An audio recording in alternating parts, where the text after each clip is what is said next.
Xbox Showcase. So I heard Black Myth Wukong is confirmed for Xbox. So that's what we might be seeing today. That might be one of the games we're seeing today. Sorry, live chat data is unavailable. The fuck do you mean? The fuck? The fuck? My live chat. Stop playing with me. Set a timer for 3 hours.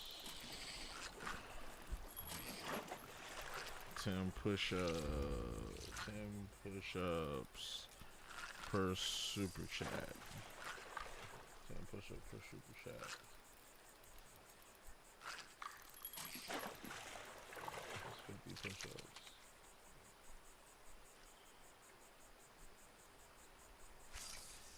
Can I start this fucking goal game?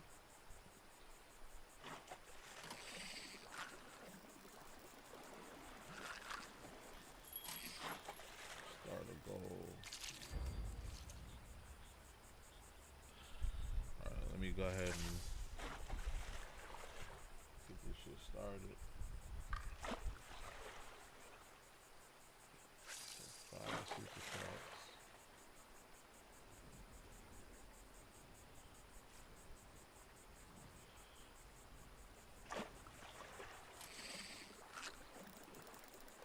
This goal shit is not fucking working. Error occurs, please try again.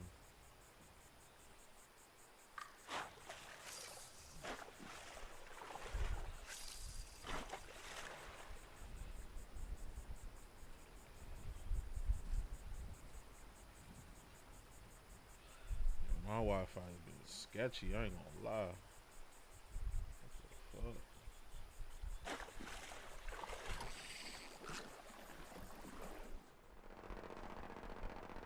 We got two viewers this time. Yo, who in there? Who in there? Say hello. Whoever's in there. It's usually just one. It's usually just my stream elements. Who else is in there? Say what's up on Twitch.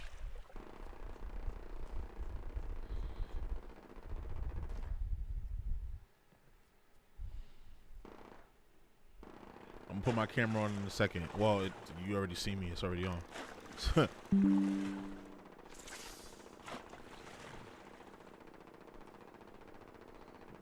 I gotta put that on my Twitch shit too. I gotta put like goals up there, like, so people could fuck with me.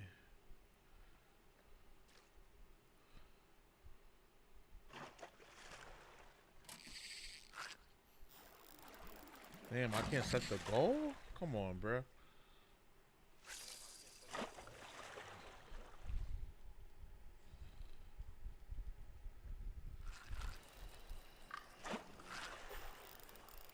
Chat people tweaking.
Start sharing the links.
stream. I ain't worried about you niggas.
All right, here we go. 40 seconds.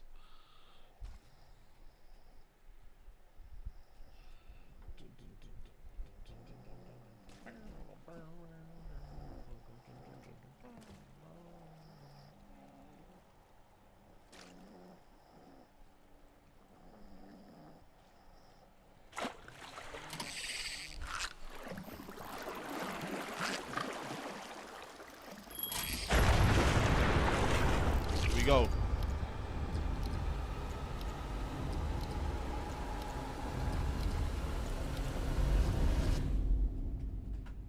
What we doing, Xbox? What we doing?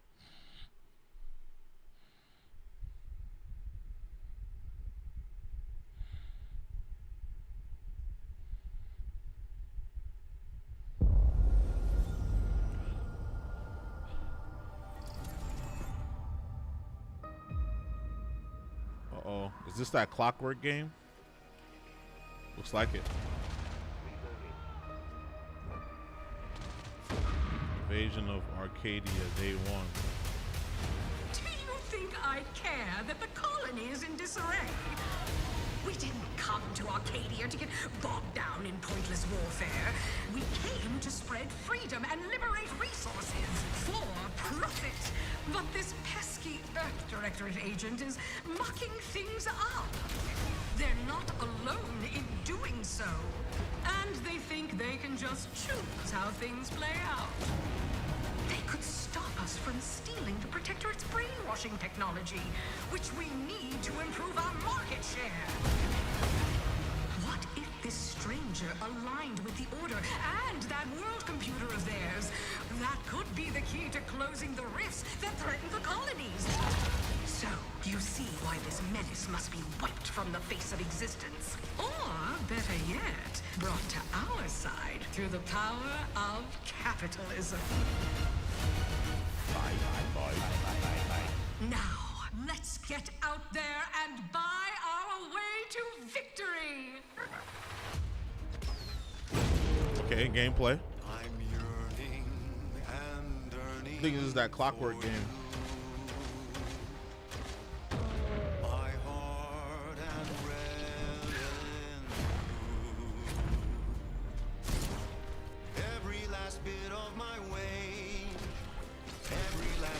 that I'm paid. Every last bit that I save is intended for you.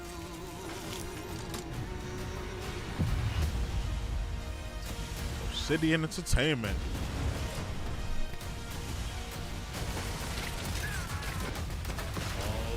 Well, this is Outer Worlds. Outer Worlds 2.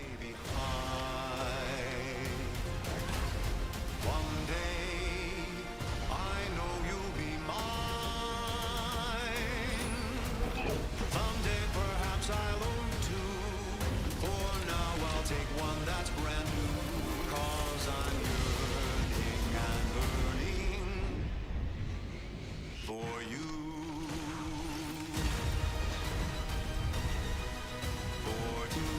Yep, Outer Worlds 2, October 29th. Okay. I ain't gonna lie, I ain't played the first one. Capitalism by capitalism. Inflate our impressions and egos by staying tuned after the showcase. Xbox Play Anywhere. Play it in Game Pass. Alright. Alright. World premiere. Oh, this is a world premiere. Okay, this is a world premiere. What's wrong? I'm sorry. I've just been so depressed lately. You know, it would fix everything. Humanzapro.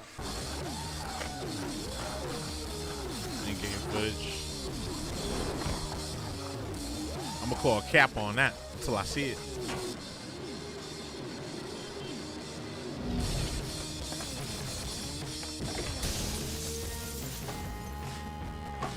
Oh yeah, this is High on Life 2. High on Life 2.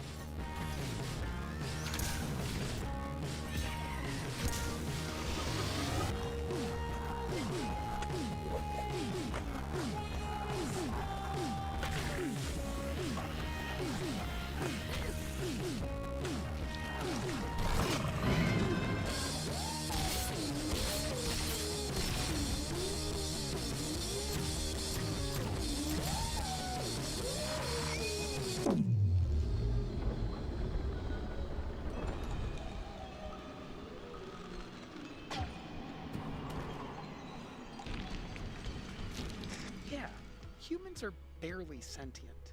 Scientists Darn. have done studies, and their brains are like half the size of ours. Not too much on us. Yeah, High on Life 2, like I said. Yep. Yo, what's good, Tony? High on Life 2, that's how we starting it off. Not too much on us. He said our brains are smaller. Damn. Day 1 Game Pass. World premiere.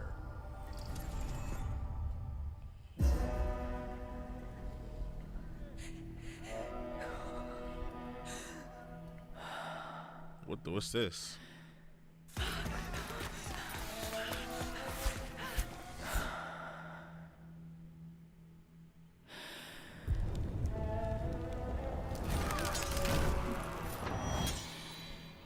Surprised getting the sequel. I beat the first game. It was alright. Nice. I love the humor in the game. The humor, the colors, and all that. That game was fire.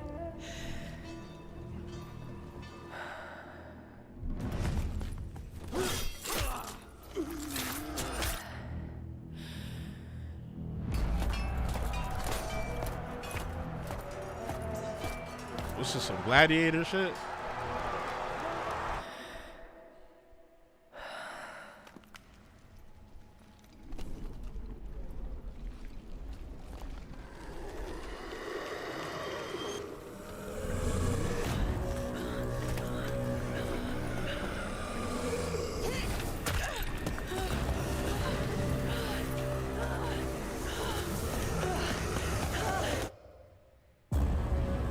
I don't recognize this character.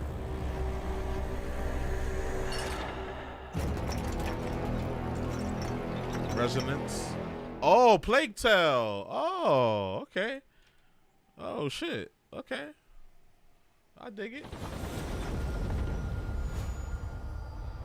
The next Plague Tale game.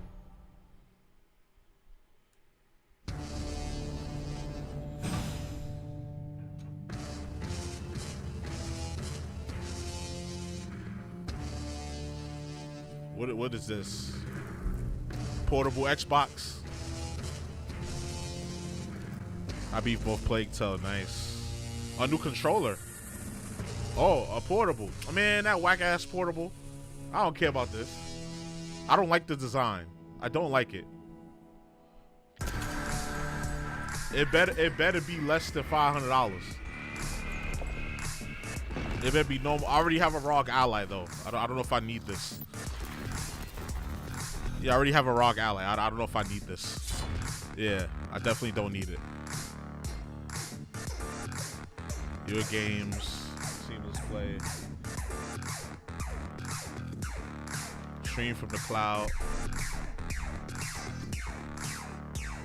And it has it's running off Armory Crate. I already have Armory Crate on the ROG Ally.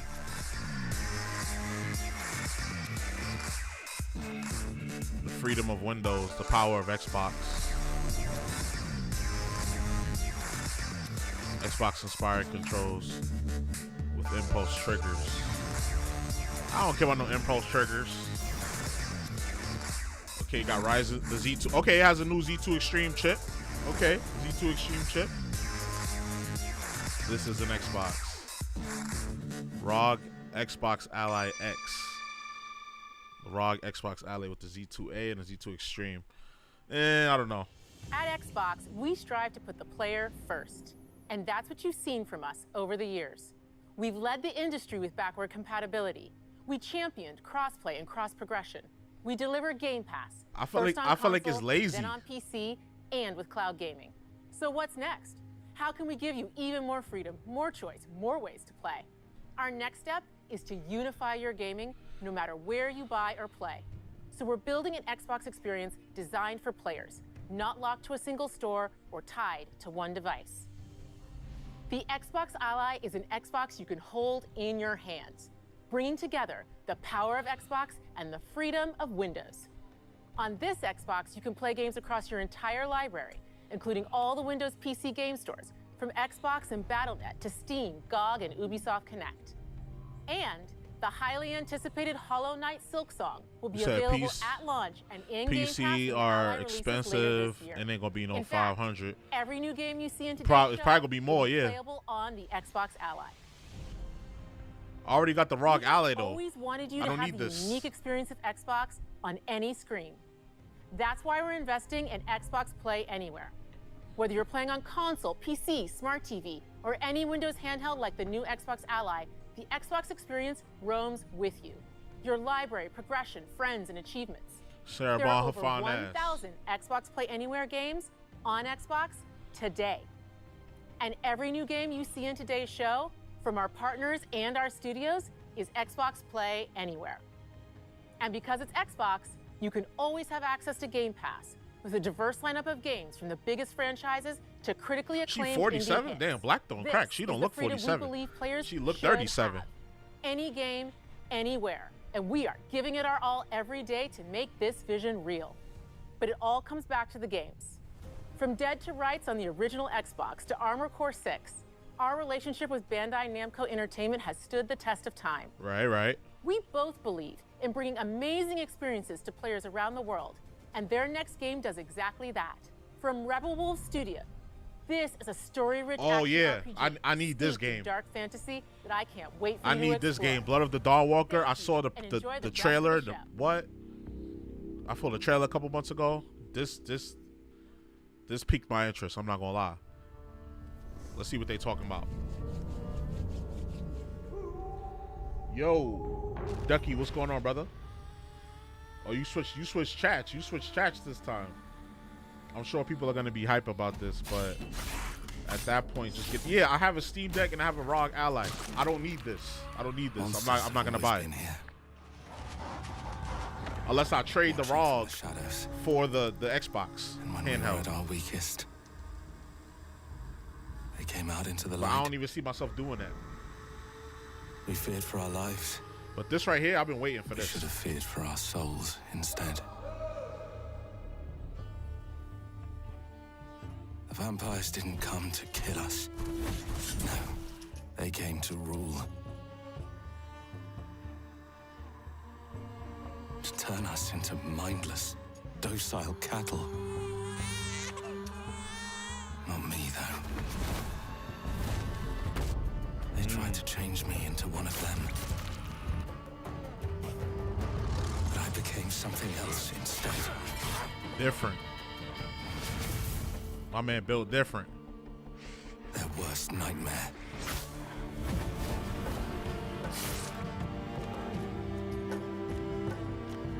A Dawnwalker.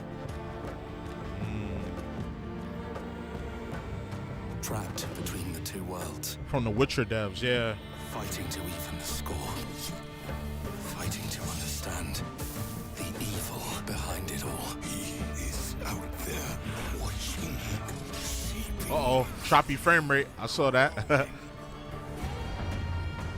Yeah, the frame rate a little choppy, and the in-game graphics look a little need some polish.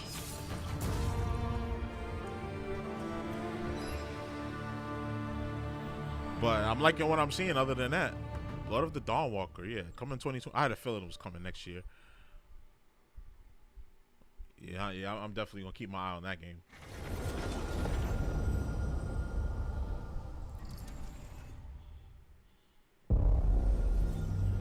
World premiere. Another world premiere. Okay.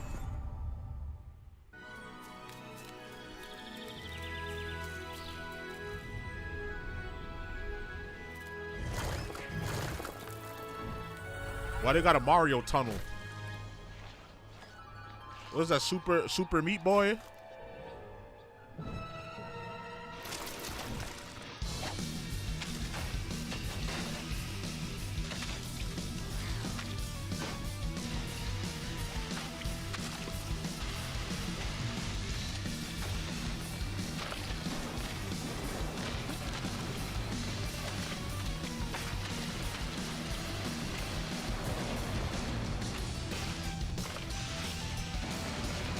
Why don't you do this?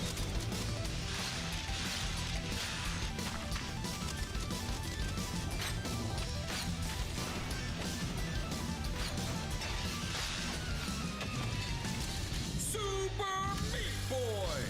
Super Meat Boy.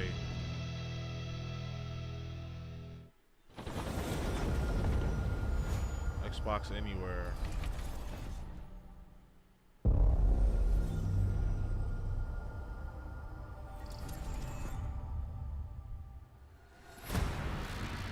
I'm trying to put the chat down here. Shit, it's not working. Watch your back, Yakumo. You're a wanted criminal now. I'll kill the Dark Dragon myself. It's my mission. My duty as a What you call it for? Ninja Gaiden 4. Breaking the Dark Dragon free has its consequences.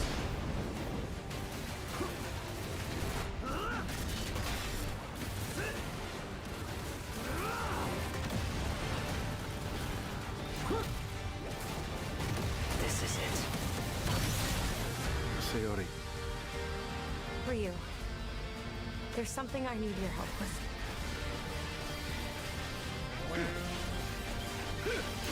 The music gonna be fire on this one. I can tell.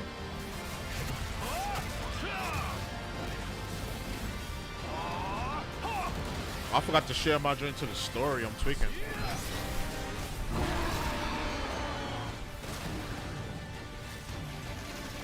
I love Platinum Games Combat. Can't wait to let me get to your release date. Hopefully they give us a release date.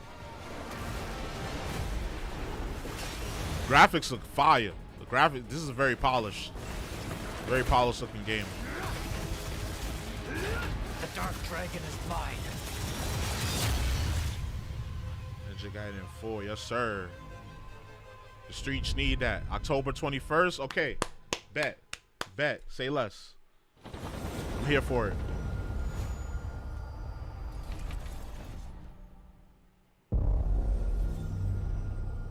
Okay, come on, Bethesda. What we doing?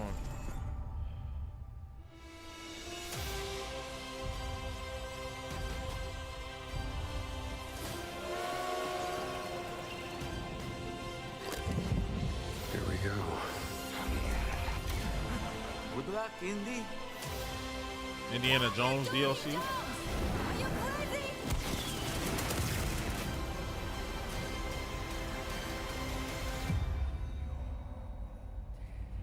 New adventure begins. This is where it starts. Beneath the streets of Rome. Enter the city of Antioch. There's some Indiana Jones DLC. Bring it back to the Holy See. Defend the secret.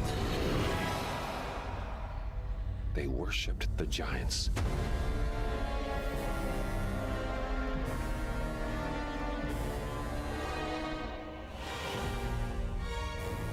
Indiana Jones Great Show through Order of the Giants.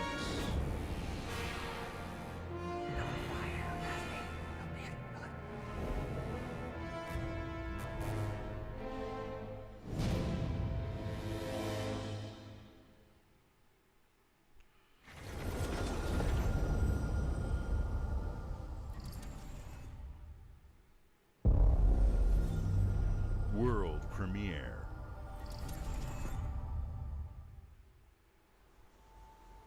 Okay, another world premiere. この国に輪廻の獣が現れた。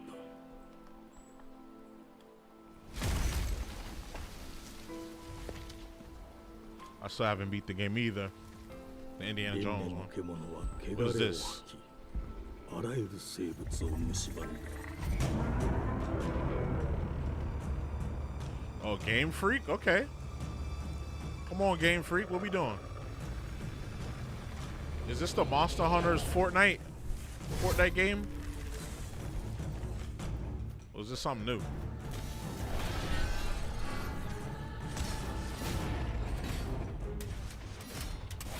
It looks like that game, that Wild Hearts game.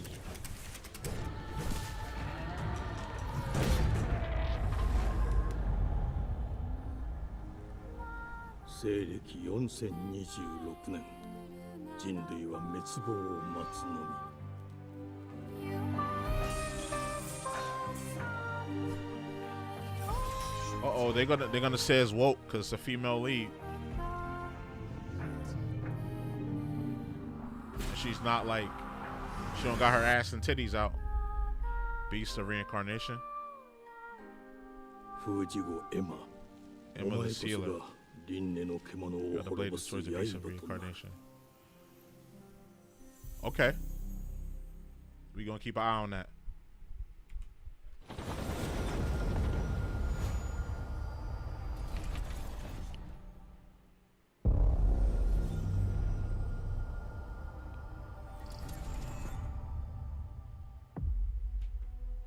Here we go. This is the Clockwork game. Sure do shine, because they swoop their filth down to us. Get your paper in. Who's for a paper? 1895, The Tangle. Here's to playing in the mud.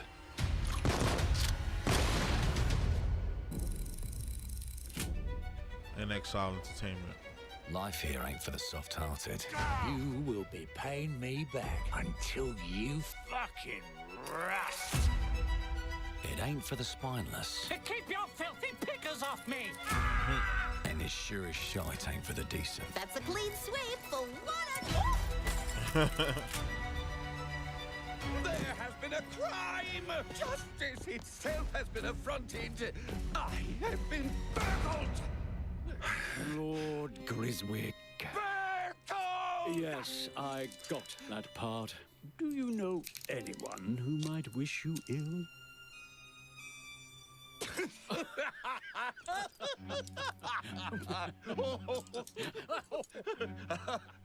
We can't arrest and question everyone. Let's see if we can narrow the suspects down a bit. They were, Trust your instincts, sir. tall, Yes, sir. built rather slim, well, muscular. Mm-hmm. Was very quick, agile. Go on. With a You gotta pick your mustache. attributes. No, larger. I see. Quite fashionable. That's the I want to see Fable and Gears either. Yeah, they haven't showed those games in a minute. We need to see more from them. Breaking in is the easy part. Your brandy, sir. Getting away with it is the real trick. These candlesticks. Wait, this might not be that Clockwork game. I don't know. This might be something completely different. Dull, just like you. Nah, I have a customer. How can I help you? I'd rather talk to you, Errol. Sounds like I'll get a better deal. You talk to me first, and him never. Got it? Uncle's a bit touchy, ain't he, Errol? Touchy? I say I'm touchy. Oh. There. Anything else you'd care to say to Errol? Brains. If I hadn't seen it with my own eyes, I wouldn't have believed it. Round here, it's all sharp edges, empty pockets, and blood on the cobbles. Goodbye, Silas. No, no! I'll hurt you, you fucking meatsack! I'll leave you with a pissing bed of pieces! You've either got a gang at your back, or a knife in it. We're family here. Family takes care of its own. Can't put a price on that, can you? Them's in charge. They don't keep order. They keep power. Take this thing into the crucible and melt it. They just want us beaten, broken, and too scared to fight back. I don't want to. Sounds familiar, don't it? That's why it pays to be clever and well-armed. Oh, you can customize your guns? That's tough. Let's go and end a few arguments.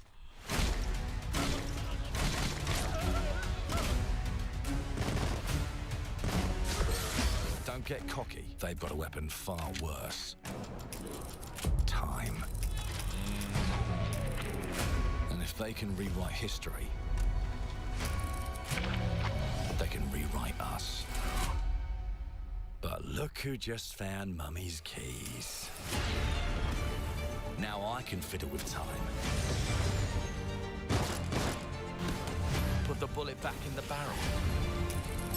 Bring the chaos to a crawl. Take a mistake and make it like it never happened. We can change the world as we know it. One choice at a time. And I can even go back and change the past to change the future. Oh, this sort of, it might be that Clockwork Revolution thing. The hunters don't like it when the rabbits got the gun. Change the past.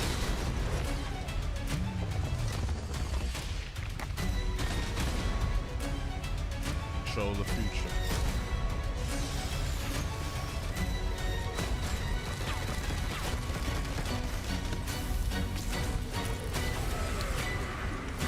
Oh. Just deleted him. Hey, Clockwork Revolution. Coming in due time. Come on, bruh. Piss off. Why they ain't gonna give us a release date?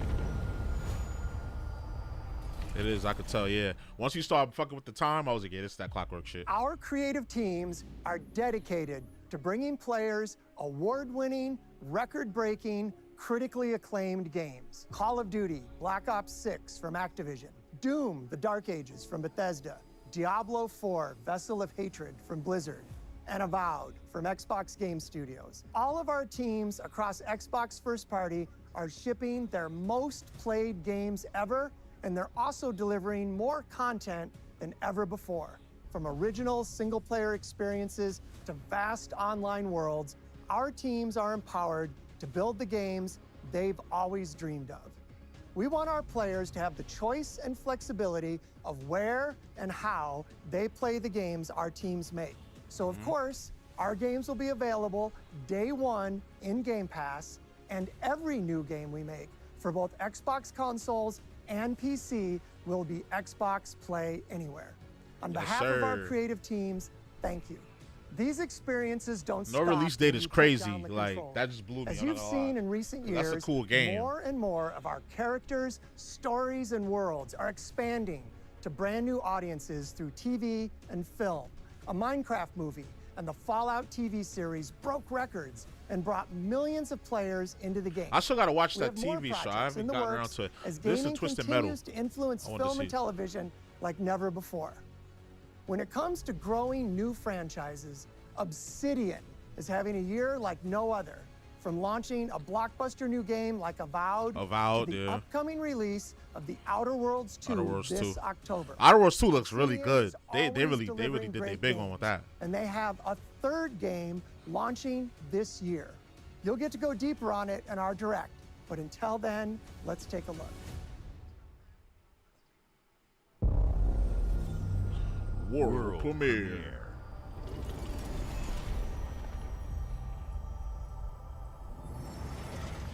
Let me see. What message was that? It got clipped by the moderator. You can't run from me, you foul beast. They hacking and shit.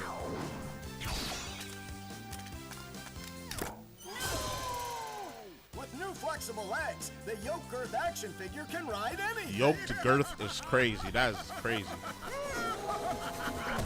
Breaking news. There's been an explosion at Brook Hollow Park. Chaos descended on a ceremony commemorating the 2-year anniversary of when 4 teenagers were miniaturized against their will and left to fight for their survival in the backyard of a Grounded? deranged scientist. Grounded Formerly too? evil company Ominent Practical Technologies was set to dedicate a statue of the 4 teenagers, fast food science robot Burgle, and Dr. Tully when an explosion erupted. Dr. Tully and the teenagers' current whereabouts are also unknown. The Fallout and Twisted Metal series were fun.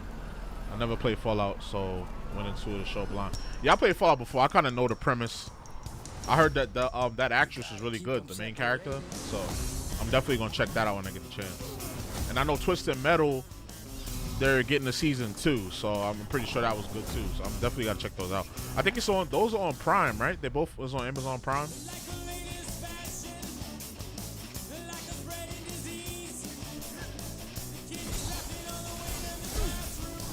I gotta play Grounded 1. I feel like some people, they try to shit on the game because of the premise, but I feel like Grounded looked like a pretty cool game to me. I just never got around to it. It's like a Bug's Life, but like with people.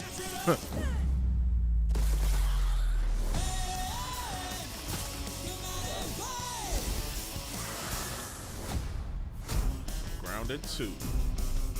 Oh, we getting it early too, getting it next month. Okay. Yeah, that Fallout, I gotta check that out. Fallout is on Prime, Twisted Metal is on Peacock. I bet.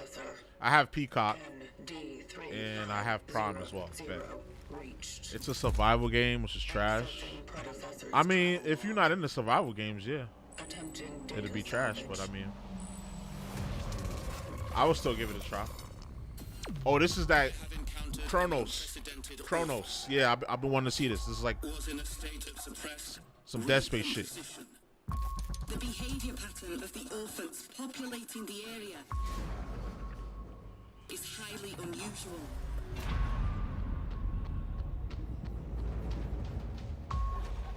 They become exceptionally aggressive.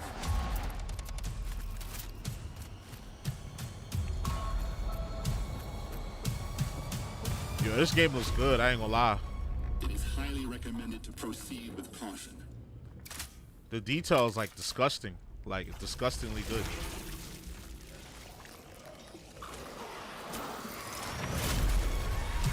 Chronos New Dawn. They seem to act more consistently, in coordination. Destroying the nest is now a priority. Let me find out this is gonna be what Callisto Protocol should have been. Pass for me. I don't like these Dead Space type games anymore. Okay, what you like, Burned Out on it?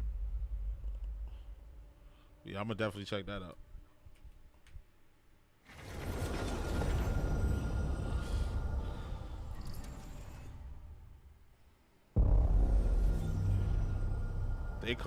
They've showed a lot of solid games so far. I'm not gonna lie. They haven't missed. I don't think they missed yet.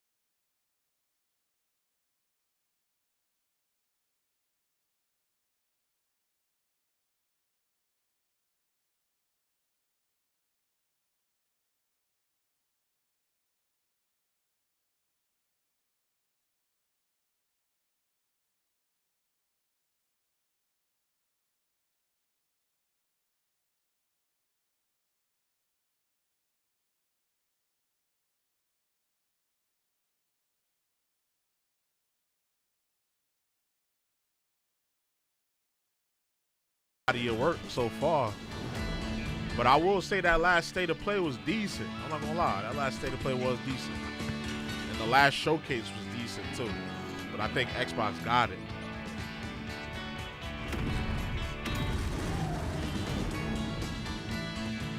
Belong.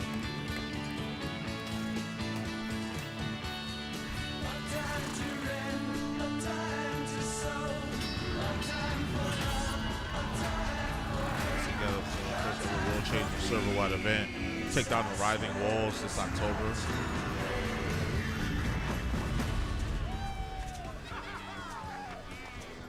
Ha ha ha! Elder Scrolls Online, Seasons of the Worm Cult. Okay. Coming June 18th. World premiere.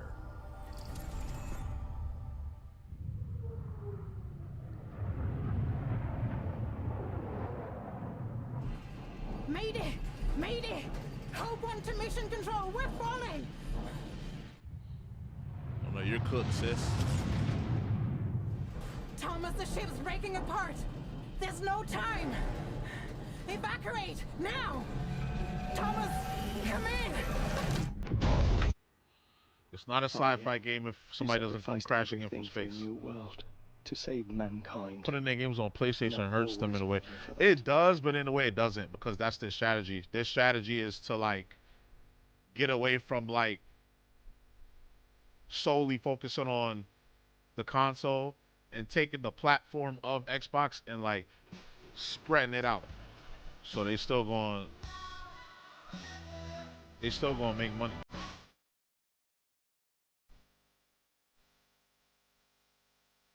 Because if you look at what PlayStation's doing, they're letting their games come to PC. So, kind of is what it is.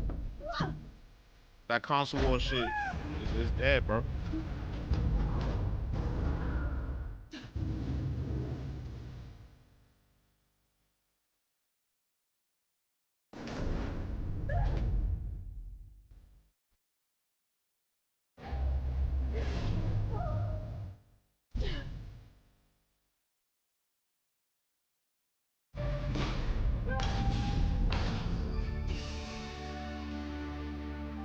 So was she just gonna be running around? You are. I don't get it. I'll find you. Is she gonna be fighting? Is she just gonna be running around dodging shit?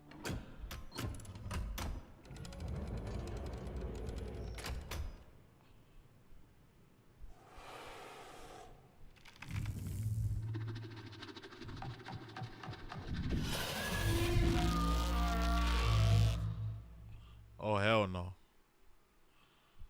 Collaboration game with the European NASA. Okay. That's kind of tough. For sure they're making more money, but it hurts Xbox console exclusivity. I mean both brands are kind of losing that exclusivity shit. A lot of PlayStation, a lot of the big PlayStation titles are coming to PC or already on PC. But he left you this hotel in his will. It's been Stellar Blade's coming to PC.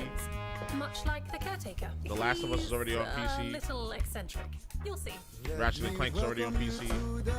God of War, both the God of War games is already on PC. Black Myth Wukong is coming to Xbox. It's supposed to release in August. They'll probably announce it here. So it's like that exclusivity stuff is going to be timed exclusives.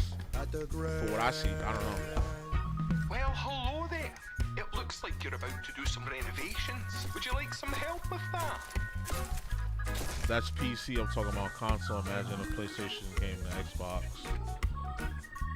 So my father was renovating the hotel. I'm trying to think, when he disappeared. Any of the PlayStation games come to Xbox already? He was helping the entire village. You have his power tools. I'm trying to think. You know, you could pick up where he left off. You seem like I a don't good think man, so. like he was. But if you got, I'm in. They don't the suspect a thing we're talking about is the exclusivity, right? So if it goes to another console, it don't matter. And if it go to PC, that's more Microsoft market share due to the fact that most PCs have Windows. So somebody might sit there and be like, damn, I don't even want no console no more. I'm gonna just get a PC, download the PC Game Pass and be on Steam.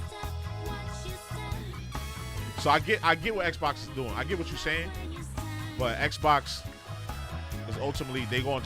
I feel like they don't care about reputation anymore as far as like in the console market, even though they still sell consoles.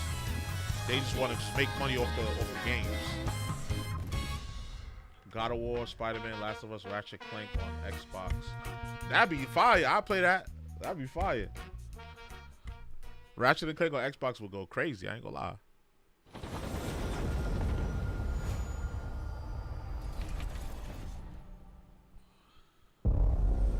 That just sounds blasphemous though. That just how you know how many people would be pissed, bro? Like you say fans be pissed. Yo, people will be pissed the fuck off if they did that, bro. Yo, I could just see the battles and debates now online. They're gonna be typing essays like, "This is a betrayal. I've been playing PlayStation for 25 years." Like, it's not that deep, bro. It's video games, my nigga. Pick the console you like and stick with it. And let other people do what they want to do with their games. Like, come on. I feel like a lot of video game debates is never that deep. It's never that deep. That's how exactly. I'm clowning both sides. The Sony ponies and the Xbox. Like, it's stupid. It's a stupid debate. It's video games, bro. Like, and if you are a quote unquote real gamer, wouldn't you make it to where you could experience all facets of gaming? Why be loyal to a company that's not giving you no check? You're not getting paid by this company, so why are you on this company nuts? Why are you so loyal to them? Even if you're a content creator and you make money off the content of grifting and all that bullshit, like, that's still that's embarrassing to me. I could never, bro. I could never take it that seriously. I was always the type to get every console I could get, every console I could afford. Wait, hold on. What's this? 만약 이 결정이 Wait a minute. 대권 국가의 특정 정치 집단의 이익을 저해한다면 Hold on. What's this? 행동이 대중의 의사결정에 영향을 미칠 수 있으며 반대로 누군가는 당신의 의사결정에 영향을 주려 한다는 것을 인지할 때 자신만의 온전한 입장을 세울 수 있지 않을까? Wait a minute. 당신의 입장은 Look kind of interesting. 온전한 본인의 판단인가? I'm gonna look at the chat in a bit. Hold on. I wanna focus on this. 그렇게 믿고 있거나 믿고 싶을 뿐. Whoa. This looks intense. Was that Korea? Was that Korean?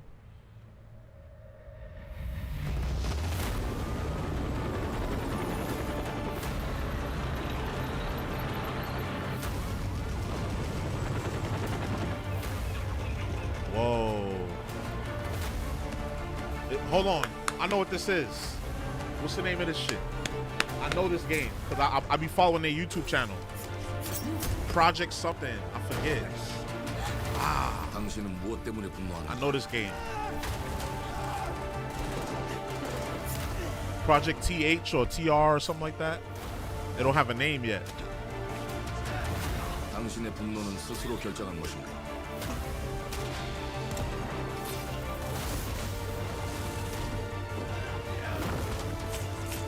누군가 당신의 분노를 이용한다. I think it's like Project TH. I don't know. Maybe they'll give it a name finally. It reminds me of Metal Gear Solid Revengeance a little bit.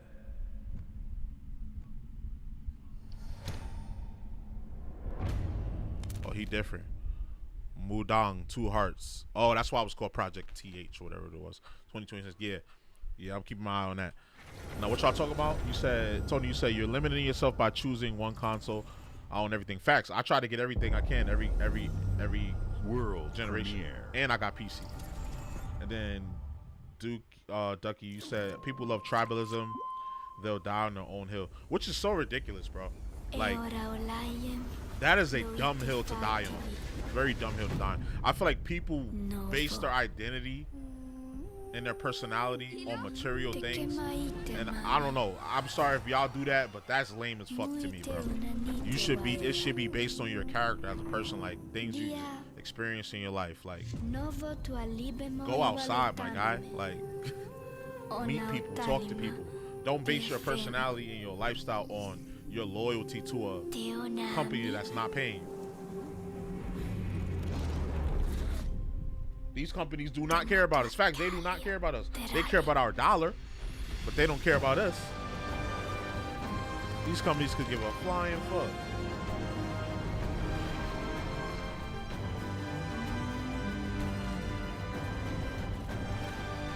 Yeah, but you're right. Y'all right. Both of y'all, Tony, Ducky, like, people will die on that hill for a company that don't give a fuck about you.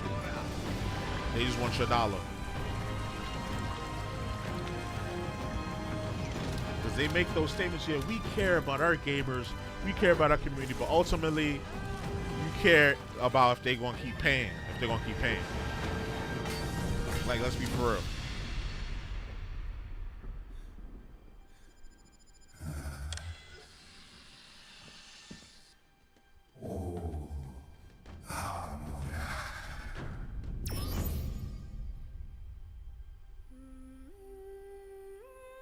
Why do I feel like a lot of companies keep coming out with the same game? I'm not saying that this game's ass, but it's like, let's mix up the formula a little bit. It's just open world action game, 2D side scrolling adventure, like top down RTS. Like, it's the same shit, bro. I'ma still play it, but it's like, I want to see something truly different. I haven't seen something truly different in a long time. And then what you said, you still got dudes that's loyal to Xbox, even though they feel betrayed by putting their games on PlayStation. They still loyal. They still gonna buy. They still gonna buy every Xbox. To relax by the old fishing hole. Which is ridiculous. When it comes to fishing, Appalachia is a land aswim with opportunity. Yes, you'll find fish of all flavors in every walk of They still gonna have that blind loyalty. from its mightiest of rivers to its humblest of ponds. Just step up to the bank, cast your line, and when your bobber starts bobbing, reel in the rewards. What do you got on there, Jed? Worms. And how are they biting today? See for yourself. I'm not gonna lie, I would play this just because it's so chill. It's like a chill vibe. There are as many just unique fishing, combinations chilling. of rods, reels, bobbers, and baits as there are fish in the sea. And when you've caught your fill, pop over to the local tackle shop to swap fish tails. Can you smell that? No matter what troubles plague the future wastelands of Appalachia, you can always find comfort in cozy little joys like this. You just gotta know where to look. Vault Life is your ticket to easy living. Design and build your own little slice of paradise. A place to show off all the bits and bobs you collect in your travels. Yeah, he said plant your own peaceful vegetable garden. And I thought it was just a fishing game. Yeah, this is like community makes like a wasteland a waste home. Simulators, Join life today. simulators. And tomorrow you'll be joints. kicking back Not and simulator, but, sharing a meal with friends in beautiful Appalachia. Like, if I was still smoking, I would get extremely high and just sit back and play this. Going fishing, Fallout 76. Survival, yeah. Well, I don't even know if you call it survival. What's the genre I'm looking for, bruh? What's the genre I'm looking for? I don't know. I don't know. So we'll just go with survival for now. Fuck it. Solo leveling, Arise Overdrive. Into some mobile game.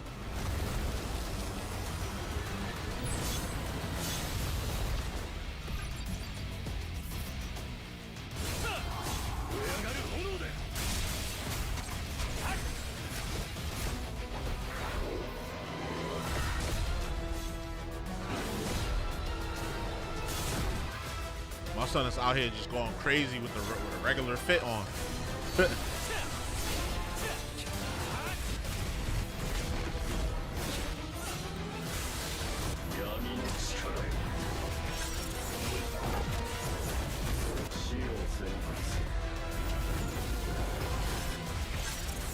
Wait, he confused with the spirits? I didn't read the full manga, so I don't know the full extent of his power. He confused with his summons? That's fire.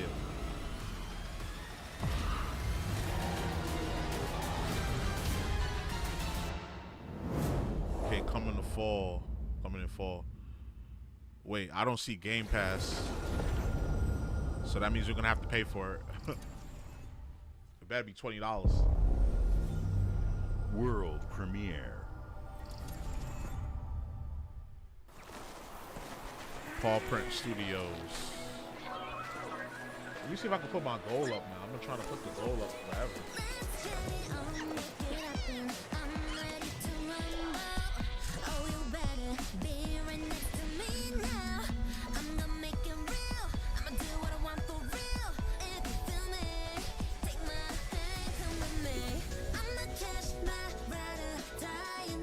Another Pokemon sim.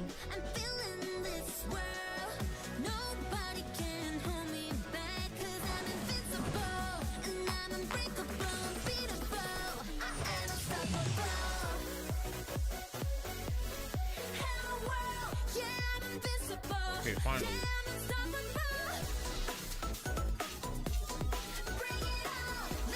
So another Pokemon sim.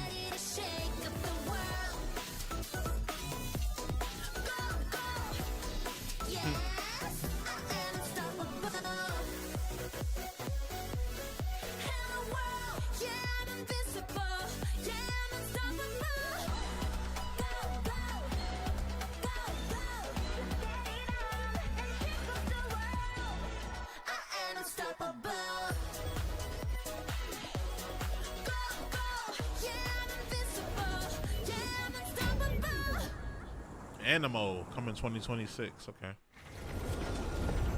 Okay. That company saw power. Hey, what's up, everyone? It's Tony Hawk Pro Skater. I just want to say thanks to everyone for all the love and support we've seen since we announced Tony Hawk's Pro Skater 3 and 4 a few months ago. These games have changed my life. That's but insane, more than that, bro. I've seen them help spread a love and appreciation for skating all over the world, and that means everything to me and the team. I can't wait for you all to experience the game. It's been rebuilt with so much care and attention to detail, with some brand new parts. Yo, his net worth is over 140 million, bro. More. And you can enjoy it all with your friends with up to 8 players in multiplayer.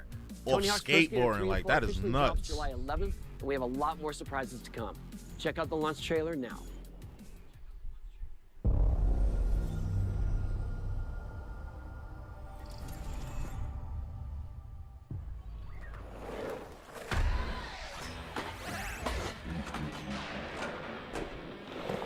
Most anticipated game of 2025. I think that's debatable, but okay.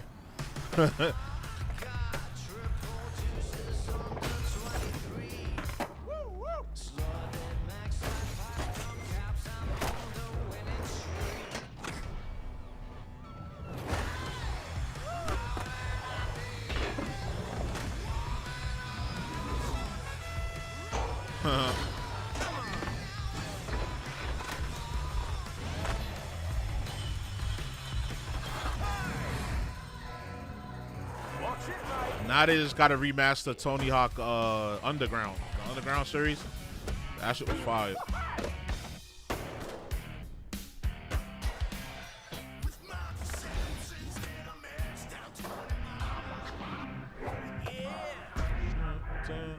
Yeah, that's gonna get copyrighted. I already know that's gonna get copyrighted.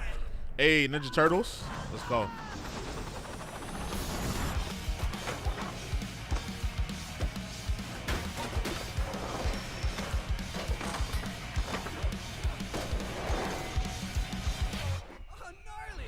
Hey, Tony Hawk Pro Skater 3 and 4. And you gotta put the Doom guy in there. That's mad random.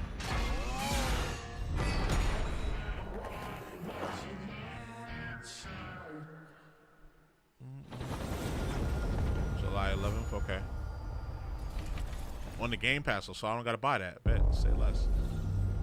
World premiere.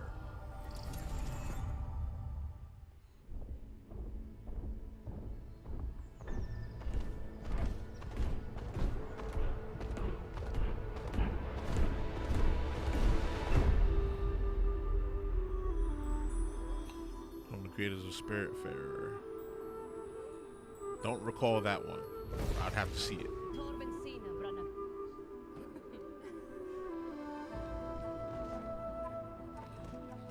The detail is crazy on this one. Like, what?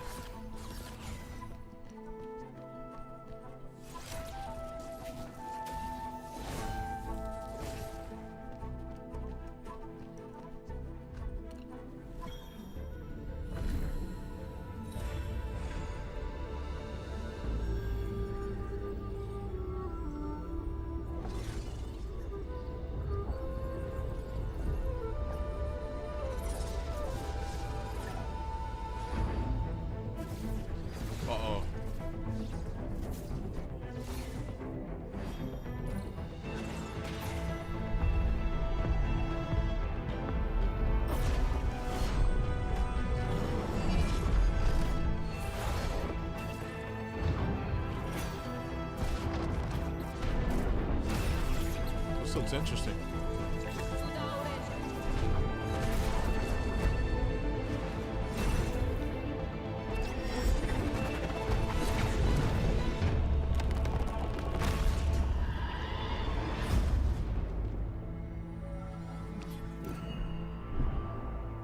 At Fate's End, okay.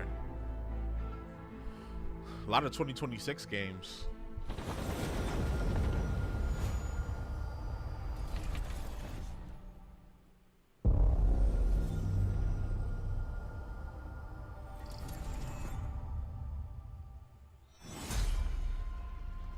Okay, Gears of War.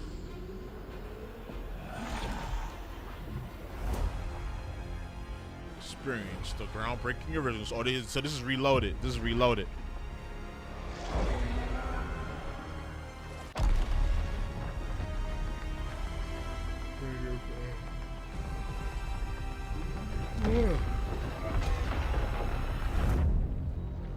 Gears of War is coming to more players than ever before. Oh yeah, this is going to PS5 too. Crazy.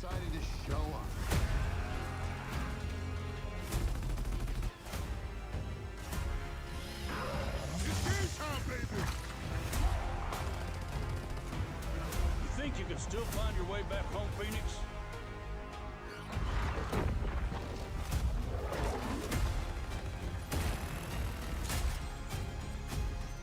Looks like they upgraded. Closure, baby. Cold Train, baby. Let's do this.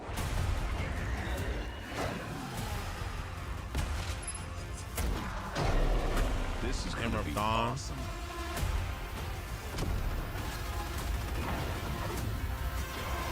Yo, Warhammer 1 Remaster comes out tomorrow. Oh, snap. I'm gonna have to jump on that. Gears of War Reloaded, yep. August 26th.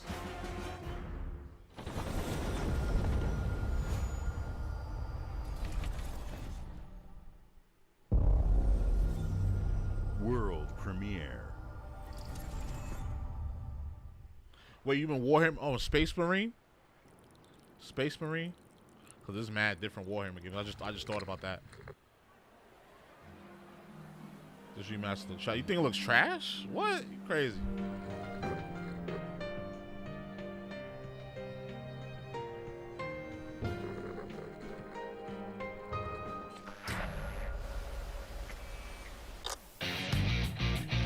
Hold on, Persona? Oh, Persona 4? Space Marine 1, it looks great. I think his remaster looks trash. Nah, yeah, that's what I'm saying. You crazy, bro. That look trash to you? That remaster? I don't know. You probably gotta get it in your hands. You gotta get it in your hands.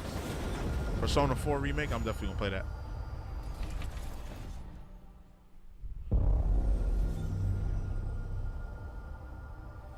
You gotta get it in your hands, bro. Just watch, play. You gonna change your mind. The Smugglers League is always there, but you won't see us.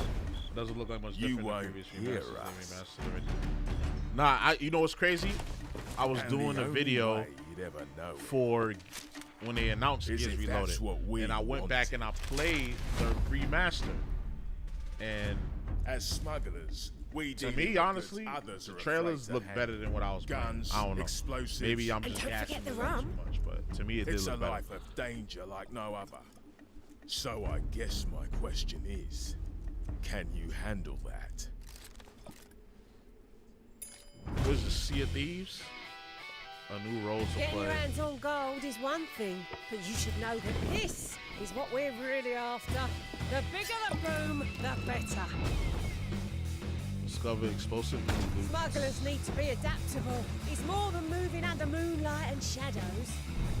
You should be ready to take advantage of others' misfortune. Stealing, of course, is always an option. Just do whatever it takes to get the job done. You are pirates, after all. What is this?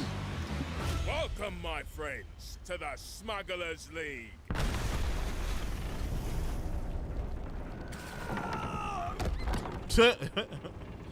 You're paying for that. Smugglers, and yeah, Sea of Thieves, yeah, Smugglers and Tide. Okay, season 17. I didn't even know there was a season 2. God damn, there was 17 seasons of that game.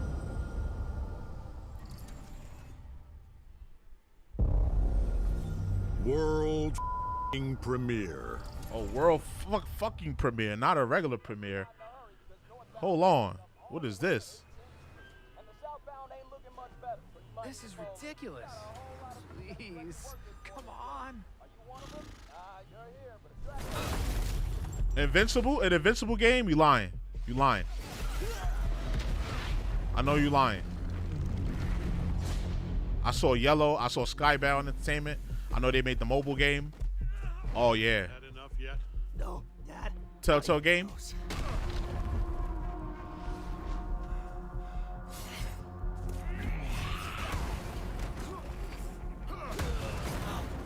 Telltale? Is it the Telltale game? Telltale? You said trash. You don't like Invincible? You don't fuck with Invincible?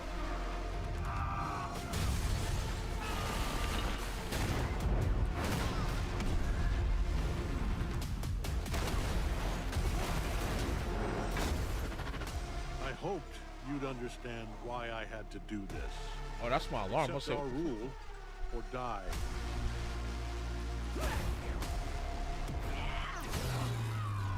We go Adam Eve. I'd like to propose a third option. Oh shit. See, that's what I'm talking about. That's what I'm talking about. Ducky, like shit. A fighting Invincible fighting game? For good. I'm. Oh shit. I trusted you. Hey, Invincible versus. That's what we needed. This is what we needed.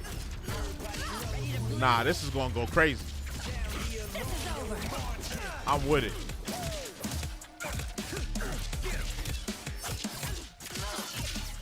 Okay. 3v3 tag fighting.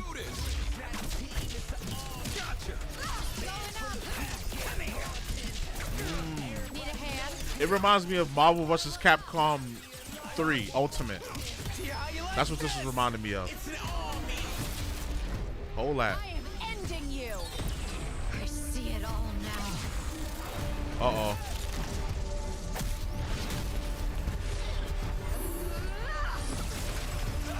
Oh, and it's super violent. Oh yeah. Oh yeah. Oh yeah. I'm just mad we gotta wait till 2026. I like that. I like that.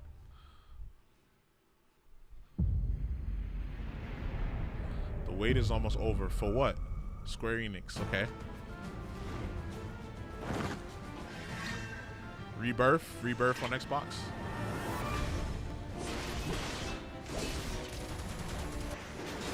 Hey, Tony. Rebirth on Xbox. That's a PlayStation game. Just saying, bruh. Just saying, bruh. Retrograde. And they already put... Any objections? Oh, Final Fantasy 16 Connect. Come on, bruh. I'm telling you, that exclusivity shit dead. Telling you. I'm just saying. It always starts with third party. Just saying. The flames are our own, and they burn as one. I'm just saying. Next year we gonna see Ratchet and Clank on Xbox.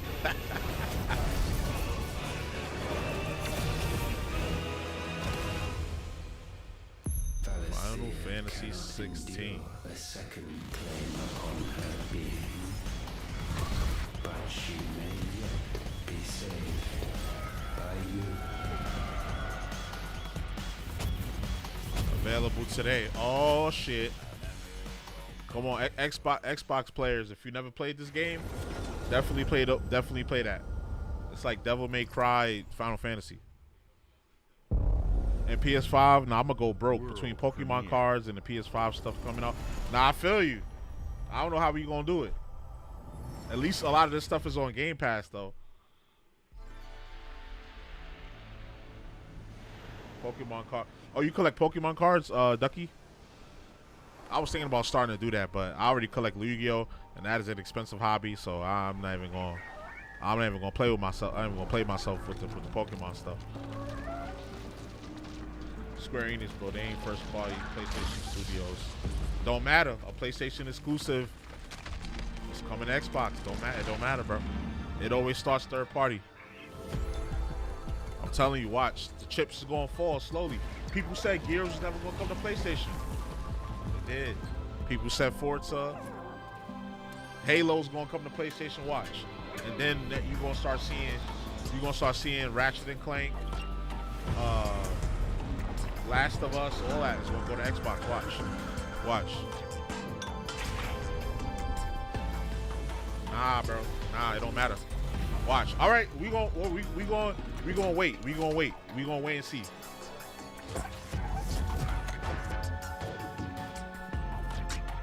We gonna wait and see. I'm telling you. They gonna put PlayStation exclusive. They're gonna let some of them games come to Xbox. I just started finding packs is difficult. Let you know, good shop. I had my first stream last Monday. Oh, you be streaming it? Yeah, let me know. Let me put notifications on for your shit. Cause I don't really know like about card rarities for Pokemon, but I do get excited watching people get crazy pulls. Games like Psychonauts 2 showed how Double Fine excels at creating unique and innovative experiences. And Keeper is no exception. Follow my dog. Looking ahead, next year marks 25 years of Xbox. 4 days ago. It's a big milestone for the platform and franchises that you helped build and make popular. We couldn't have done this without everyone who's been with us on this journey. As we think about bringing a new generation of players to these iconic franchises, I'm excited to share that players will get to celebrate 25 years of Xbox with a new Fable, the next Forza, Gears of War E-Day, and the return of a classic that's been with us since the beginning. Today, you've seen an incredible range of games from creators across the globe. Creators like In Exile, reaching for new heights with Clockwork Revolution. Sluggerfly, making Team Meat's modern classic platformer into 3D. Square Enix, bringing more of the critically acclaimed Final Fantasy franchise to our players. And Team Ninja, returning to the beloved series they debuted on Xbox.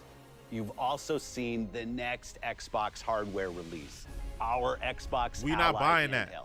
Only the hardcore is buying that. Your Xbox experience I have a ROG Ally. Your It does the same thing. With you anywhere. I hope you enjoyed the breadth and It depth just has a better of the chip. The games, Z2 updates, chip and is a better chip. experiences that are coming I'll to give it that. Xbox from our partners and our own creative teams. We're seeing more players on our platform and in our games than ever, thanks to all of you. We're proud of the creativity that Obsidian is delivering this year. Immediately after Showcase, our Direct begins, where you'll go inside the studio for an extended look at The Outer Worlds 2 and Grounded 2. Thanks for joining us today. But before we get into the Direct, we have a final world premiere. Okay. Enjoy. Last world premiere. What are we doing? This is the last world premiere. Let's go. World premiere. What you said, Tony? You said E-Day, or what? Or what? What's the other thing you wanted to see? Let's see if it's one of those. I don't know what that crest means. Welcome to the guild. We have been expecting you. Please, follow me. Does anybody know what this means? I don't You know. already know us as a global tech leader. Our software, our systems, combined with our skilled team, is designed to save lives. Your years of service have shown you the importance of our work. I don't know what that crest means. If anybody could fill me in. You'll witness the global scope of that mission in action. Let me introduce you to our esteemed visionary.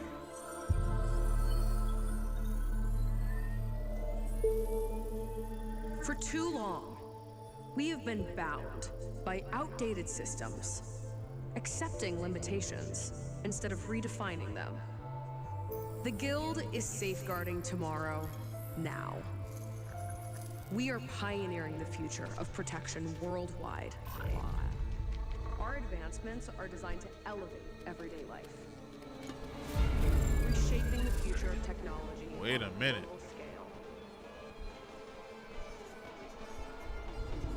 I'm Emma Kagan, CEO of the Guild. You said Gears and Fable. Okay, well, we know this is not Gears, and we know this is not Fable, so darn. I would have liked to see more from those games. This must be like a new IP.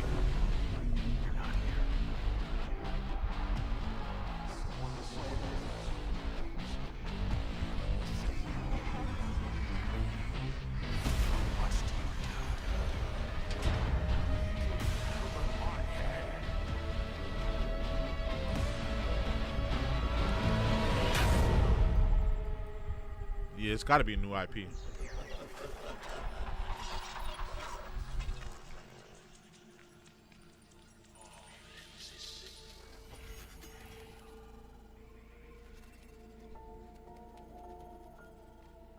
Fear is a powerful thing. Dang, why you killed him? Was that supposed to be some Call of Duty shit? A new COD? Well, we thought it was a new IP. This look like Call of Duty. Call of Duty Black Ops 7. Oh, they just milking it at this point. They're just milking the franchise. But it's gonna be on Game Pass, so I'm gonna play it. Fuck it.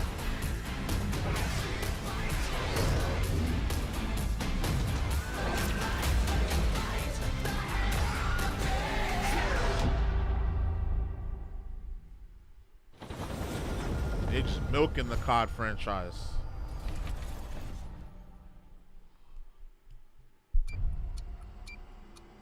They milked it. So y'all wanna watch this Outer Wild shit? I'm gonna watch it. I don't know if y'all still gonna stay tuned in.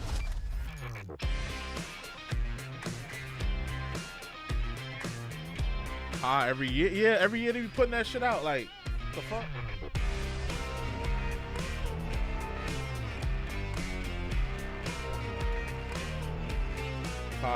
Every new year, like, shit crazy, bro.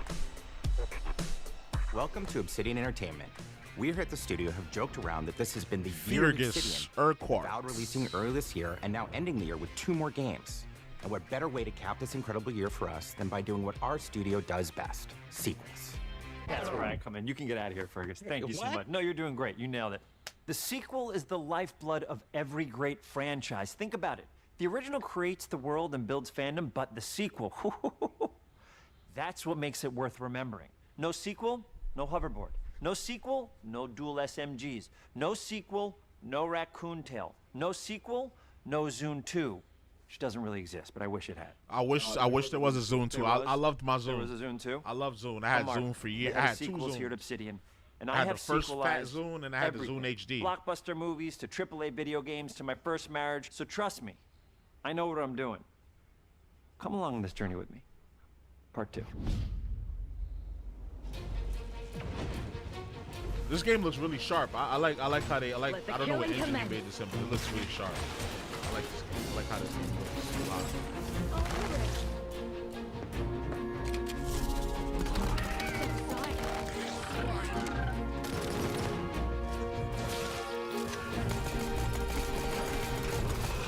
Nah, I really can't believe there's been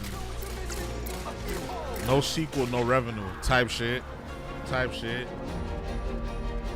The Outer Worlds 2 is a sequel to The Outer Worlds 1. It's a continuation of the themes of robber barons in space and how people are controlled by the stories they're told by the people who have power over them. That's a funny dude. This time we're able to go a lot deeper because we have more time and money, which is a great thing, and we're able to make it a much more true Obsidian reactive RPG than we were the first time around. Wow. So we're going deeper and more complex with everything for this sequel. Deeper story, lore, RPG interactions, reactivity, all the things we've been known for as a company. It's really a complete realization of everything people want from an Obsidian game. You said Outer Worlds 1 was mid. I didn't play it, so I can't speak on that. Full sequel I can't speak for on a world that I helped co-create. It's really just a fantastic opportunity to explore and expand the universe in interesting ways, and to go even further with the themes of how people are affected by living in a dystopian corporate reality. You can shoot your way through it, you can talk your way through it, you can sneak your way through it. And so no matter what kind of playstyle that you like, this is just an awesome franchise and an awesome game to jump into, even if it's your first one. Oh, so you don't got to play the first game to play this one. As it has all the elements of a great Obsidian RPG. Interesting characters, deep worlds, important choices. In The Outer Worlds 2, not only did we want to double down on those elements, but we wanted to give players even more of it.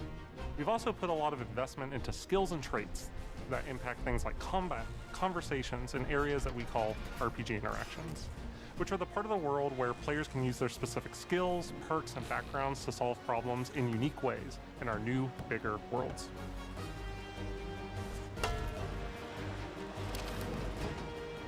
I love a deep RPG experience, and building out that RPG crunchiness for our players was at the forefront of what we set out to create.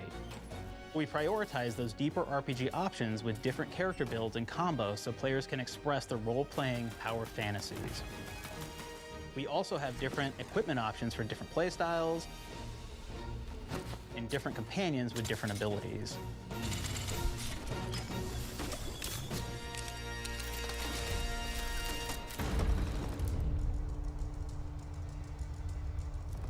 In the first Outer Worlds, you start off as the Stranger, which was basically a blank slate to build on top of with various attribute points that would begin to define your personal experience in the game. You can make any kind of character you want, but we've given you a role. That role is an Earth Directorate agent. You can think of them as kind of like space cowboys or space sky marshals. They're the good guys that go into places and kind of fix everything that's wrong. You're gonna be one of those. But we don't tell you why you joined the Earth Directorate. There could have been a lot of different reasons, right? It could have been because you're an actual lawbringer and you want to go in there and spread law throughout the galaxy. It could be that you're a roustabout and you just had nothing better to do. After you pick your background, one of the really important choices you have next is choosing your traits. While we had attributes in the first Outer Worlds, we've leaned into traits for the Outer Worlds 2, which are these big changes to your character depending on which ones you pick. So it could be something like Brilliant, where you can tag extra skills and you start getting extra skill points. And that's obviously really great if that's how you want to build your character. You can also go and do something like Lucky, where you get extra critical chance, and you also get a lot of really cool options throughout the game as well.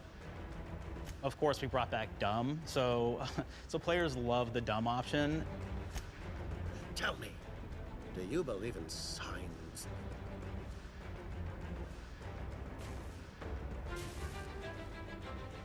Not quite what I meant, but I like your contempt for boundaries. I could put your adventurous spirit to good use. You get like lots of really cool, fun conversation options in the game, but we took that even further. And again, there's lots of elements in the game where you can be dumb and use that for something. Could be something as simple as banging on a machine to get it to work. After you've invested in some of your traits, your next choices are going to be choosing your skills. The skills themselves basically allow you to build on your playstyle and what your character is doing in the game. That will be everything from playing stealthily to speccing for an explosive specialty.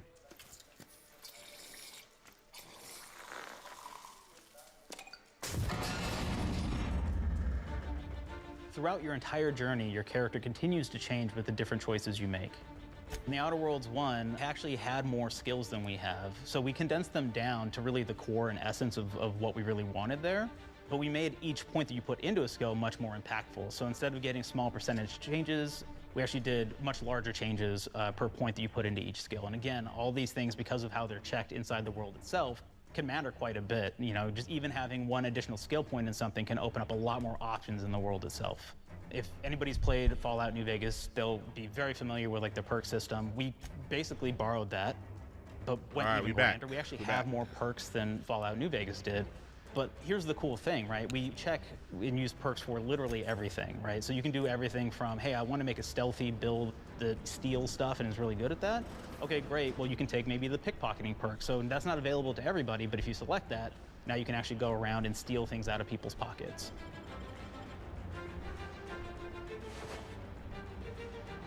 There's another perk called heavy-handed, right? Where say you're a melee person, what this does is now your power attacks that you use actually knock people down. Oh man, I really like the serial killer perk. As you start killing people, they will drop hearts. And you can take those hearts, and essentially you're taking these trophies, you could say, and it's actually giving you a permanent health bonus every time you do it. We have this perk called Assassin. Now, this is an early game perk that you can take, which every time you stealth attack an enemy, you're actually going to get a movement bonus for a certain amount of time. Oh, right in the butt. Right in the butt. Ouch. Oh, in the dick. Damn. He's sick. Flaws were a system that everybody loved from the first game, but we wanted to make it more personal to the player. We wanted it to really reflect how you were playing the game and give you a bonus that you actually wanted to really engage with. With the flaw system returning, we knew we needed to go bigger, better, and more real than ever before. So, the last world premiere. We turned to the team. I told them, no bad ideas. Give me what you got. Okay, we need more flaws. We need them to be real. I want to put them in the game, so give me something. Inspiration. What's wrong with you? Oh, I have bad knees. You got bad knees? They hurt when you walk a lot? Yes. When you walk too much, they hurt? No cartilage. Sounds boring. Makes you sound like a boring person, but it's in the game. He said no cartilage. What about you? I like to take small things sometimes. So you're stealing? No, I'm taking. When do you give them back? I don't. Claire? Yeah, you shouldn't be stealing. What are you doing? You shouldn't be stealing, Claire. Tiny crimes. Tiny crimes? Do you hear the second part, though? It's a crime. Well... You're stealing. Claire, that's wrong. You can't steal things, okay? But it's an amazing flaw, and I'm putting it in the game. But you're a bad person. And are you the one that took my stapler? Do you need it? Yeah. Give it back. Okay. Please. You, what do we got? Flaw. I like to stare at the sun. How long did you stare at the sun? Just lunch break. An hour?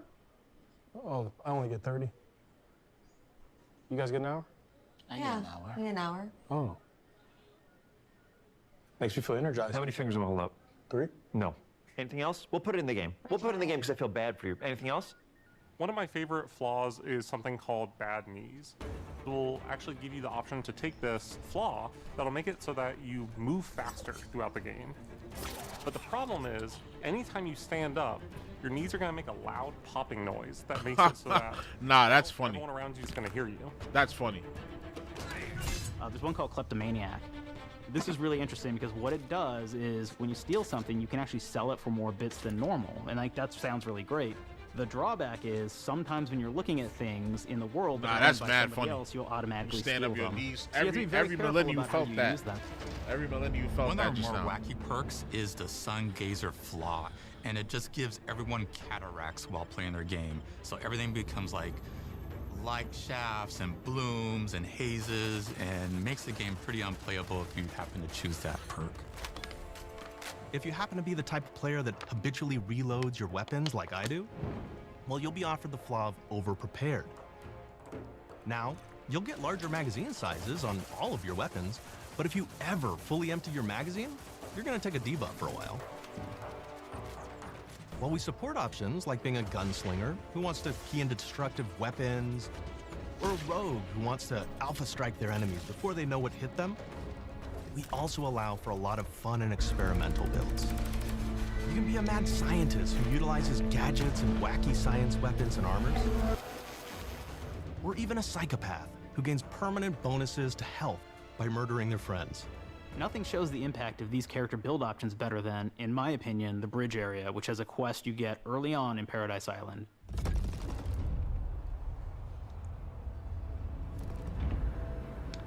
Not only do you kind of encounter this very early, and it's a very core one to the story, but it really expresses our philosophy of allowing the player to solve problems in a bunch of ways. So you may solve it by, speech options. You may talk to them and maybe have to go do a quest for them and really kind of prove that you're a friend of the Protectorate to get by.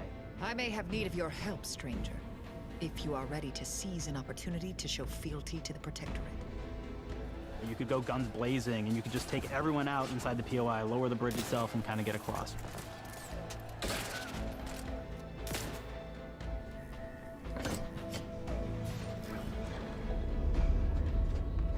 You could sneak in, lower the bridge, and then actually sneak in under the bridge to get over to the other side. Xbox is coming holiday 2025 in select markets.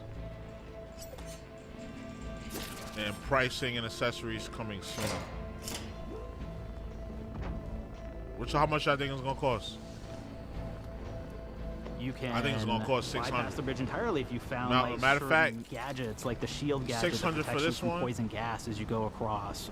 $700 for the black double jump boots, which kind of allow you to jump across the chasm and get across that way. There's even a really kind of messed up way, right? Which is players can actually sacrifice one of their companions. The companion who they just found is part of. We're no different than the Vrees if we start tossing our own to the raps. I sure as law ain't gonna follow someone who can't see the wrong in it. I must admit, I'm surprised we could come to an understanding. But I thank you for your loyalty, stranger. As promised, you shall have clearance to cross this bridge. It's such a fun quest, but again, it really showcases that we want you to be able to solve this in whatever way you want to. When you build your character your way, we're there for you. We really want you to have the experience that you want to have out of this.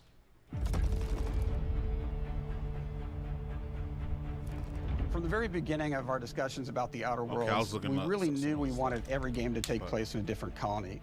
This lets us expand on all aspects of the universe. Every colony can be its own thing. The bad knees, a Rice Krispie effect. I can't, bro. Anything we want. Hilarious. Any ideas or setting we're interested in. Hilarious, bro. Arcadia is an isolated colony with abundant resources, and it's run by an authoritarian faction called the Protectorate. Their dictatorship is thematically based around the question of how much freedom people will give up for security and luxury. For Protectorate subjects, unfortunately, that answer is everything. Look no further than China. The Protectorate is also incredibly wealthy because it was founded by the inventor of the skip drives, which are the Outer World's faster-than-light engines. Or North Korea, for that matter. Skip drives are starting to cause rifts in space-time, which are cutting off all the other colonies on Earth from being able to trade with each other. The Order of the Ascendant is an offshoot of the Order of Scientific Inquiry from the original game, and like them are a science-based religion with the same goal of solving the universal equation, which will allow them to predict and alter the future to the benefit of all mankind. They used to be part of the Protectorate, but they split off to focus on solving the equation for the good of everyone, not as a way to simply control the masses.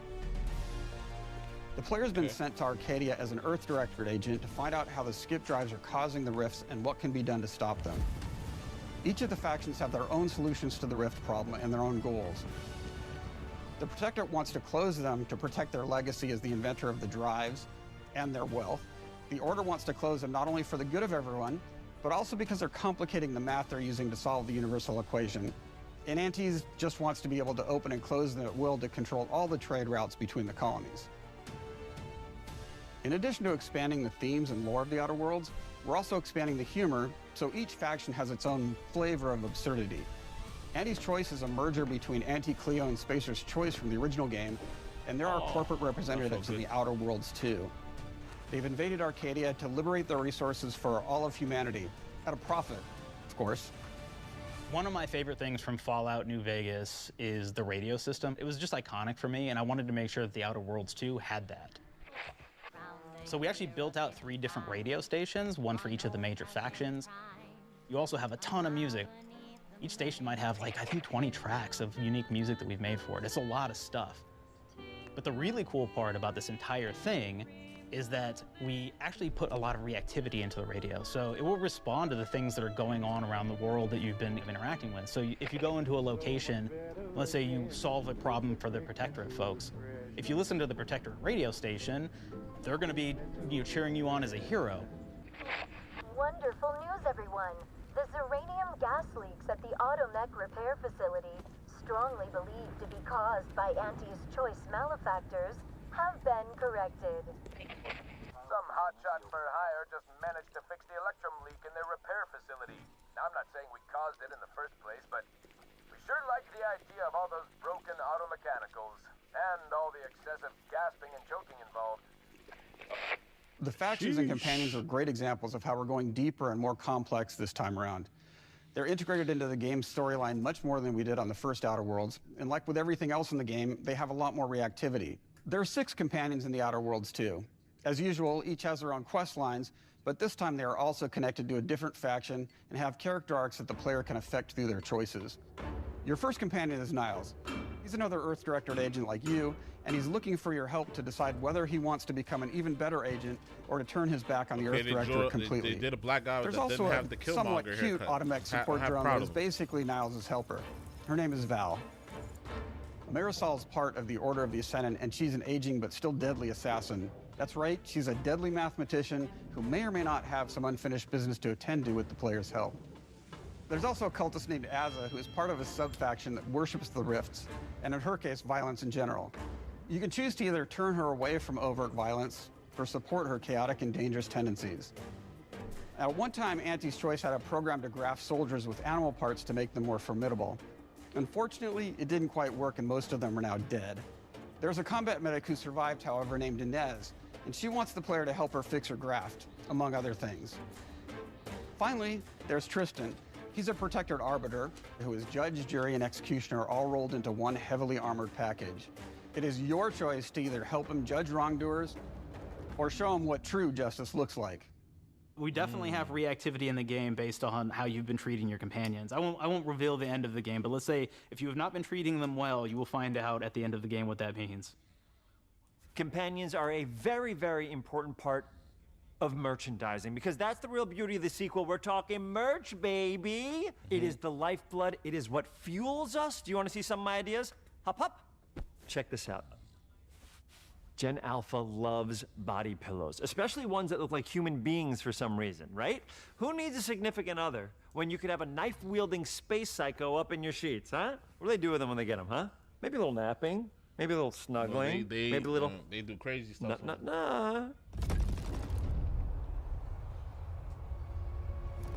The visuals of the first Outer Worlds depicted a frontier colony in space.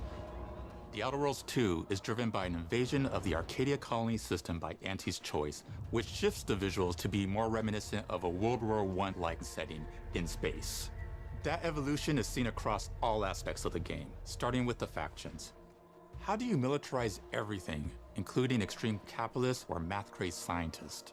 In a World War I setting, war comes with propaganda. The Sovereign uses it to maintain control. Auntie's Choice uses it to help their bottom line. The Order just wants to show how it exists within the grand plan. We want players to feel like Arcadia is a living, breathing place scarred by a long-standing war. Fairfield, one of the first towns you encounter, was once under Protectorate control, but has recently been taken over by Auntie's Choice. They don't just occupy the town, they rebrand it with their signature style, repainting buildings, posting guards, and adding propaganda-based holograms featuring Auntie and the Moon Man. Showing the towns evolving after the invasion helps us push immersion for our players. One of our priorities in visually realizing the world of the Outer Worlds 2 was making sure everything is clear and recognizable from the player standpoint. We want to make sure each faction has a particular look and design. So when the player is running across these vast, different environments and landscapes, they're recognizing the motifs and visuals of who they're talking to, what they're going to be talking about, and how that progresses throughout the story. The first Outer Worlds was really about the player interfacing with corporations, and while we have that in the Outer Worlds 2, we really want to express not just the corporations, but how the player interacts with other facets of the world, like government entities or religious structures, and then we elaborate on those. With larger environments, we wanted to encourage exploration, by improving player mobility across the board.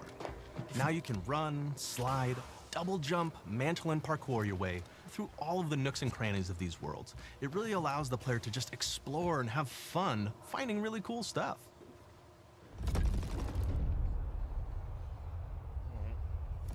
We've aimed to make everything in the Outer Worlds 2 better from top to bottom. The RPG elements were the start. That's touched our story, our art, and especially our gameplay. A good sequel is true to the original. That's first and foremost, right? Like, we all want to add in a bunch of things as you're making a sequel, right? We want to make it bigger and better in every way. That's what we were trying to do here. And I thought, we did not need this consultant. We've made enough sequels. We understand how to do this. And I will say, I don't think it's been entirely successful. I am very proud of the combat improvements we have made in the Outer Worlds 2, thanks to my patented combat system. You may be thinking to yourself, it can't be that good? Shush, what are you even talking about? You haven't seen it yet. Watch this. Put a helmet on, because I'm about to blow all of your minds with my COMBAT system, combat system. My name is Mark, I'm the head of sequels. Shall we begin? You're thinking, what's C for? C, capitalize the fact that the people loved the first game. We're gonna take those people, we're gonna make them buy the sequel, giving out pounds, pounds, pounds. Quick ones, ha, ha, not you, Dev. Here we go. What comes after C? O, optimize for player satisfaction. I am terrified of online gamers, okay? I wanna make them happy, so let's, okay? All right. Mobilize the players so they're ready for that sweet, sweet pre-order. Clap with me. Sweet, sweet. If you don't have rhythm, Brandon, just say it. Sweet, sweet pre-order. Everybody has a different rhythm, and it's blowing mine, and here we go. B, burglarize. What is this? It's basically just finding new ways to loot dead bodies. You know what I mean? Right, Otis? Okay, well, it's a big part of the game. A, you gotta agonize about how many people are gonna be angry that we have just put so much combat into this thing and almost no romance at all. We should look at ourselves. What is wrong with us, huh? We can't have one love story in this? How many people have been in love? Raise your hands. Raise your hand if you're in love. Okay, are you lying? I have a wife. Put your hand down. T, trois. In French, that means two, sequel. I think that means 3. Okay, you're getting ahead of yourself. Come on, Claire, we're on 2. And how do we end it? Anything is possible. And we've established that we're the best there is, and there's no sequel better than us. And if I could just say one more thing, thank you very much. I know I've kind of changed the world of video games today. For the Outer Worlds 2, we wanted to improve gunplay in every way. We focused on improving the feel of each weapon, the way a weapon snaps into ADS, the way recoil feels when firing, and how impactful our sound effects really sell the weapon's fantasy, to things like how a unique reload animation can add a lot of character to each weapon. We've increased the variety of weapons by including new weapon types, but also through a host of fun and unique weaponry. We have things like the Bourse Blaster that fires out tumors that can explode like grenades, or can even be eaten by the player for additional health. We have a weapon called Rookie's Reward that will actually level up the more you use it throughout the game. And every time it levels up, it's got fun fanfare where it's like shooting out confetti and it's got a fun little setup. We have a really fun weapon called the pop-up gun. It fires out ad drones that will distract your enemies with corporate ads, slogans, and jingles. While your enemies are distracted, you can focus fire on them or explode these drones for additional damage. New to the Outer Worlds 2 are throwables. So you can use frag grenades to flush out enemies, smoke grenades to camouflage and escape, distraction devices to bait enemies into a stealth attack,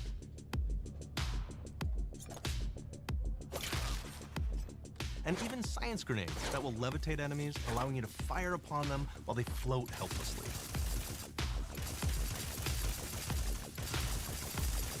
And of course, science weapons are back.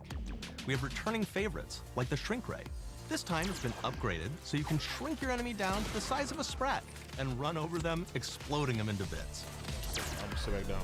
The Shrink Ray, that was probably my favorite one from the first game, so we brought it into the second game, but we improved it though. So instead of shrinking your enemies for a short period of time and having them re-expand, this time they stay shrunk, and we actually added in the ability to step on them and kind of squish them and kick them, because we knew that that was the player fantasy. We knew that's what everybody wanted to do. They wanted to step on the enemies, they wanted to kick them, so we made sure to double down on that stuff. That's hilarious. In addition to things like our returning favorites, we also have some really fun and unique new science weapons. One of them is called the Armageddon. This one's really cool because it actually shoots out these masses that are like these little arms that will stick to people or cover or all kinds of different things, and they will continue to just hit them until they get destroyed. And we have another one that's just super cool called the Spectrum Dance Saber. This is a melee weapon that actually lets you attack to a musical beat. And if you continue to do that, you'll actually get additional bonuses each hit you do. One of my personal favorite weapons is called the Big Bang. It's just a big. I could tell they had a lot of fun making this game. Material Everybody's harvested smiling. from rifts to shoot out a giant like ball silly of stuff energy, in there. vaporizing everything in its path. Now, ammo's extremely rare for this weapon, but you can use it in just the right situation to devastating effects. Like another great one is Gary. If you wear Gary, he will lash out at your opponents as you're walking through combat. So we even have science armors, and we've really kind of shown off what we thought was really great for the player from a science perspective. We're all about letting people play the game their way. There are some players who prefer to be immersed in a first-person view, taking in all of the details. But there are others who really prefer to take the world in from a third-person perspective. Why not allow both? Well, now you can swap between the two, letting you enjoy the experience in whatever way you like. One of the things I really like about having the third-person mode is being able to see all of the fun and unique armors and armor combinations and weapons that you can equip your player with. All of the actions that you could do in first person, so you're double jumping around, you get to see your character in that way, and you get to take in the world and see things in a different light. Type shit. The Outer Worlds 2 is really the biggest game we've ever made. Bigger choices, more reactivity, more weapons, more things to find in each of the worlds the players can visit. The team has done incredible work bringing the Outer Worlds 2 to life, and we can't wait for you to play it. Even though we've always been a multi-project studio, this is going to be the first time we've ever released 3 games in 1 year. It feels amazing to do. We're so excited for more people to be playing our games. It is truly an exciting time here at Obsidian. We're exploring worlds big and small while expanding on franchises that we've created, and we have no plans to slow down. We hope you all continue to come along with us as we do what we do best, make your worlds your way.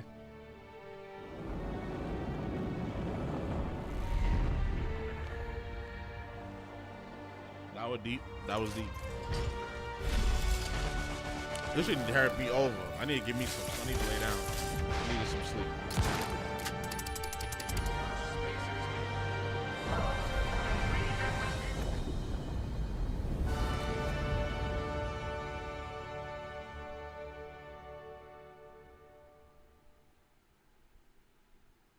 With the Outer Worlds 2, we're all about the best place to play, Yeah, they doing which is Grounded also too. the Goddamn. promise of Xbox. You can play the Outer Worlds 2 on this Xbox, but it may be hard to play it when you're staring at all these beautiful holes. Let's cut that. You can play the Outer Worlds 2 on this Xbox. Oh yeah, now that's Microsoft. Or you can take a phone call on this Xbox, then play the Outer Worlds 2 right after. Excuse me, I'm getting a call. Hello? What am I doing? I'm playing the Outer Worlds. Hello? Yeah, this is Mark. I didn't know I had jury duty. You could play the Outer Worlds 2 on this Xbox, but it takes 2 people to lug around I'll safely. make you some coffee real We're quick. gonna go up to my apartment, okay? We got another game. And we got another this is game an to do. Xbox you actually wear that also plays the Outer Worlds 2. What do you think, Claire? This is amazing. Are you playing? I think so. Fantastic. So now this is actually not an Xbox, so you cannot play the Outer Worlds 2 on it. Can't play anything on this. I guess Bread. You ever play Bread where you take it out of one slot, put it in the other? I don't have friends. If you pre-order the premium edition now, you'll get early access, which is like a prequel to the sequel, or is launch the sequel to the pre-order, or like, why are any of us alive at any time? It doesn't matter. Either way, my job here is done. It's time for the Grounded 2 portion of the Direct, which is sort of like the sequel to the Outer Worlds 2 portion of the Direct, which I absolutely just hit a home run with. You know, it's really nice to see my influence go on to other games. Take it away, team.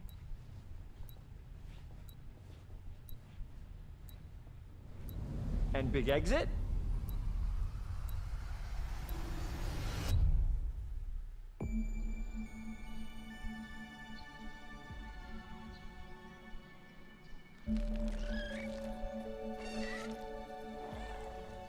We're so proud of Grounded.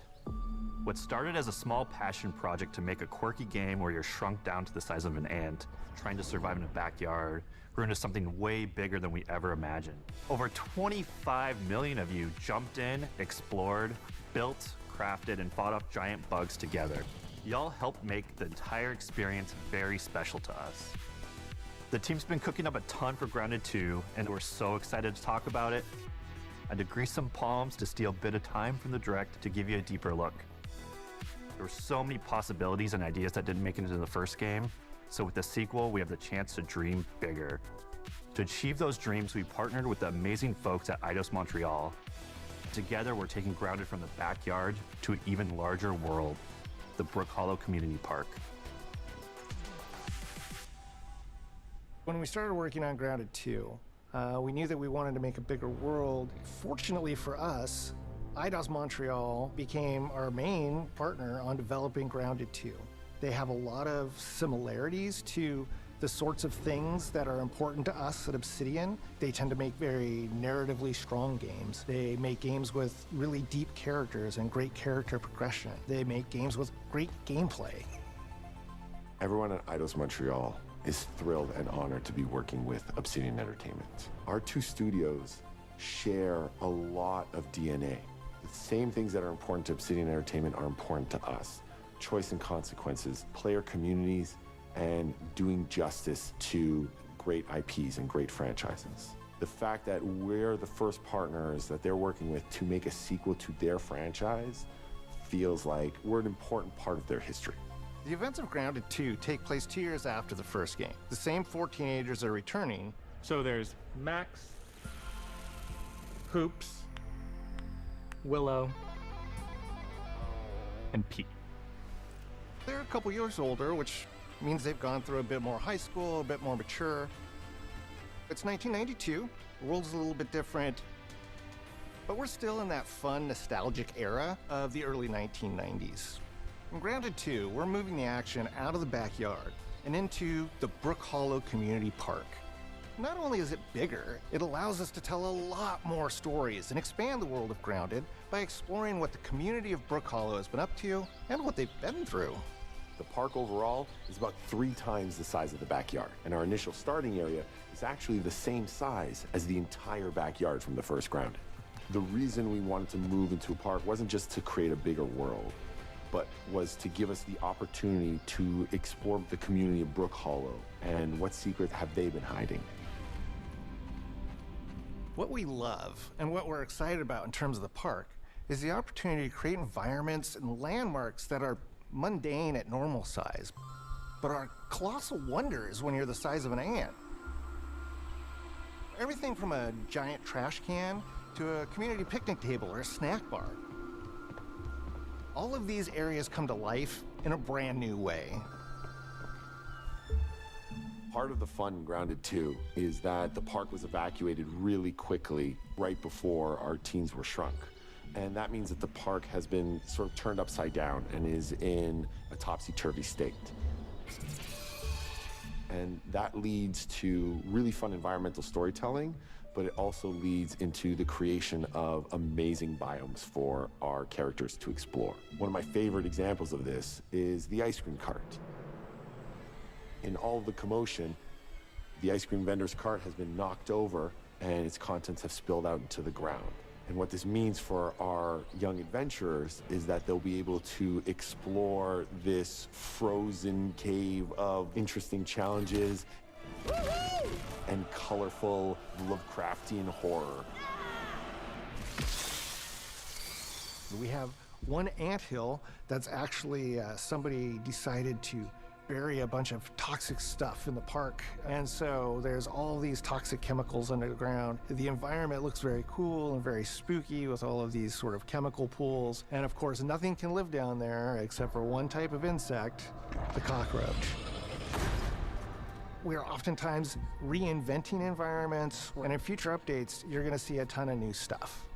You do a lot of fighting against insects of all shapes and sizes. We didn't just want it to look better, we also knew we wanted to add a new layer of strategy. The changes that we've made aren't limited to tuning animations or adjusting attack or defense numbers, or making characters or insects move faster or slower. But we did all that too, but there's also an entire sort of rock, paper, scissors strategy involving light attacks, heavy attacks, and blocking. We've also added dashing as a new way to both get out of danger quickly or jump in for a quick attack. And almost all the insects in the game will have these abilities now too. Sort of like a chess match, but one that's super frenetic, looks super cool, and is ultimately just a ton of fun. We're leaning into clear play styles for tanky warriors, low defense, high damage rogues, effect-wielding mages, and ranged hunters. In the first Grounded, we have mutations, and there were weapons and armors that favored different playstyles. In Grounded 2, not only will there be passive mutations, but there will also be active mutations. And a lot of those mutations support these archetypes. My favorite way to play pretty much any game is chasing after those game-breaking builds. And that's why I'm so excited for what we're doing with archetypes in Grounded 2. I'm all in on the rogue. Now, you can even dual-wield daggers. I've been dialing in this glass cannon build that stacks ambush, assassin, and cardiofan mutations with the wolfbane daggers and the wolf spider armor. It lets me open up combat with massive backstab damage that also inflicts venom. Then, I can use the extra stamina to reposition and try to dodge, rinse, and repeat. It's high risk, high reward, and absolute chaos in all the best way. I'm looking forward to seeing what wild combos the community comes up with and what they inevitably break once they get their hands on the archetype system. It's going to be awesome watching it evolve with player feedback and watching us try to keep up with all of your game-breaking builds. One of the great things about Grounded is the variety of players it attracts, from builders to crafters and everything in between. If you've ever watched me on Casually Grounded livestream, you'd know that I'm neither. I am a murderer of insects. Personally, I prefer the term harvester. I love going out, hitting things, and bringing the materials like insect body parts back to my friends to use. This way, we keep progressing and playing together. We're also trying to make sure that armor and equipment are easily understood by the player, especially when they're playing co-op with their friends. It was really, really important for us to deliver on all of that for the bigger space and experience, because that was the only way we could truly support the feature the community has been asking for since the very first Grounded release. Mounts. Our mounts, we call them buggies, have an entire suite of moves and have their own special abilities and attacks. We really wanted the buggies to be an extension of the player in every way possible. And that meant making sure that buggies had unique and valuable abilities across all the core pillars of Grounded. So that doesn't just mean exploration and travel. That has gameplay implications for combat, crafting, and building as well. Just like how we wanted to expand on player playstyles throughout the game, we're going to make sure that every buggy that we add has its own personality. The Red Ant Soldier can enlist up to 2 Red Ant workers to follow you around and help you out. If you get into combat and you don't want to fight while you're saddled on your buggy, you can jump off and they'll fight right alongside you and provide support. The Orb Weaver buggies are a little less useful when it comes to general utility, like building a base or harvesting, but they're awesome when it comes to combat. Sure, their defenses aren't super strong, but they're heavy hitters. They're also super fast, and they have some great special abilities, like a scream that allows them to stun lesser-powered insects, and the ability to shoot webs and entangle other creatures. So the Orb Weavers won't be your base-building buggy. You should use the Red Ant Soldier for that. But they're super fun for exploration and combat. Red Ant Soldiers and Orb Weaver Spiders will be available at game preview launch. There will be others in the future, but those are the 2 we're starting with. The connection that our Grounded community has with us is something we want to keep forging with the sequel as we make an even bigger game than the original. Pretty much from day one, we knew we wanted to return to game preview for Grounded 2. Sure, it comes with some trade-offs, like the game's not done and it's out to the world. but there's so much value in building it alongside the community. Buggies change how you traverse and navigate the park. What we're doing with Grounded 2 is we're actually keeping zip lines held back so we can see how players engage with buggies, and then we can tweak zip lines to bring them back over time to really complement that buggy experience and make exploring the park far more fun. All right, I'm back. That kind of feedback loop Had to helped get my shape the original cafe. Grounded, and we wanted to shape the design Cafe for cone Brook Hollow Park, late shake. archetypes, buggies, all of it. We also learned a lot from that first time around. One thing that stood out immediately, players blaze through our content, especially the story. That makes sense. Story, characters, world building, that's kind of Obsidian's thing. It's the flavor we bring to the survival genre. So this time, we're starting with a much bigger baseline. There's been an explosion at Brook Hollow Park.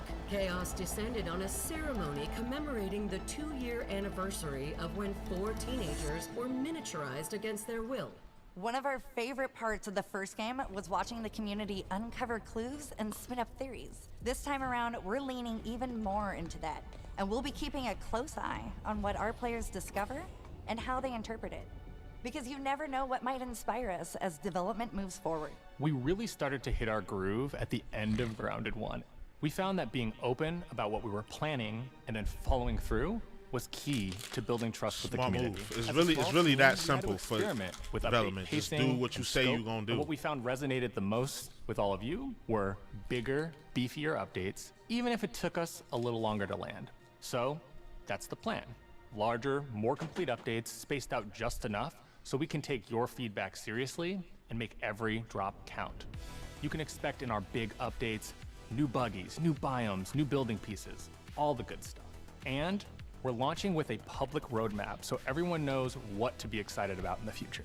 All of us at Obsidian Entertainment and IDOS Montreal are super excited about how close we are to letting all of you players get shrunk a second time and explore the all-new I gotta go play the on first buggies game. in Grounded 2. I never If you're a finished it. returning Grounded player, we're really looking forward to you experiencing all the improvements. If this is your first time getting Tiny, then all I can tell you is that a world with an entirely new perspective and an entirely new feel awaits you in Brook Hollow Park. It's time to ride together and survive together.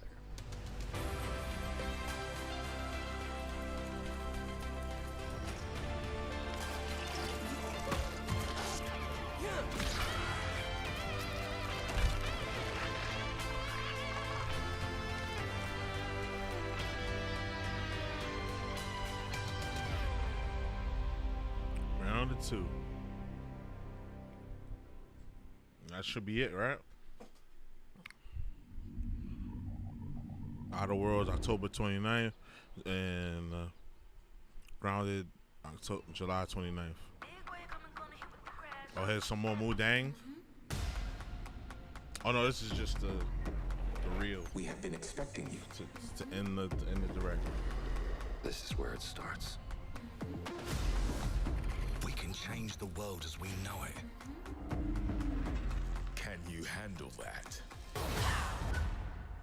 Let's do this. I'm in. I'm here to even the odds. Any objections? Here's to playing in the mud. And when we need their help, they send us a hero. Here we go. Please, follow me.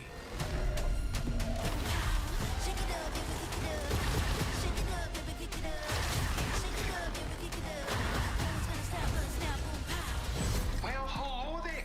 It looks like you're about to do some renovations. Keep your filthy pickers off me! You think I care? This is gonna be awesome.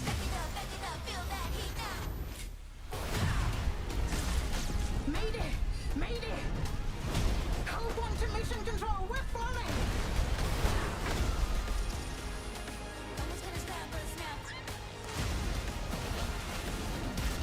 Had enough yet? The show was decent.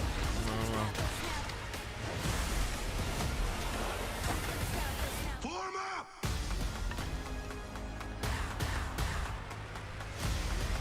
Game time, baby.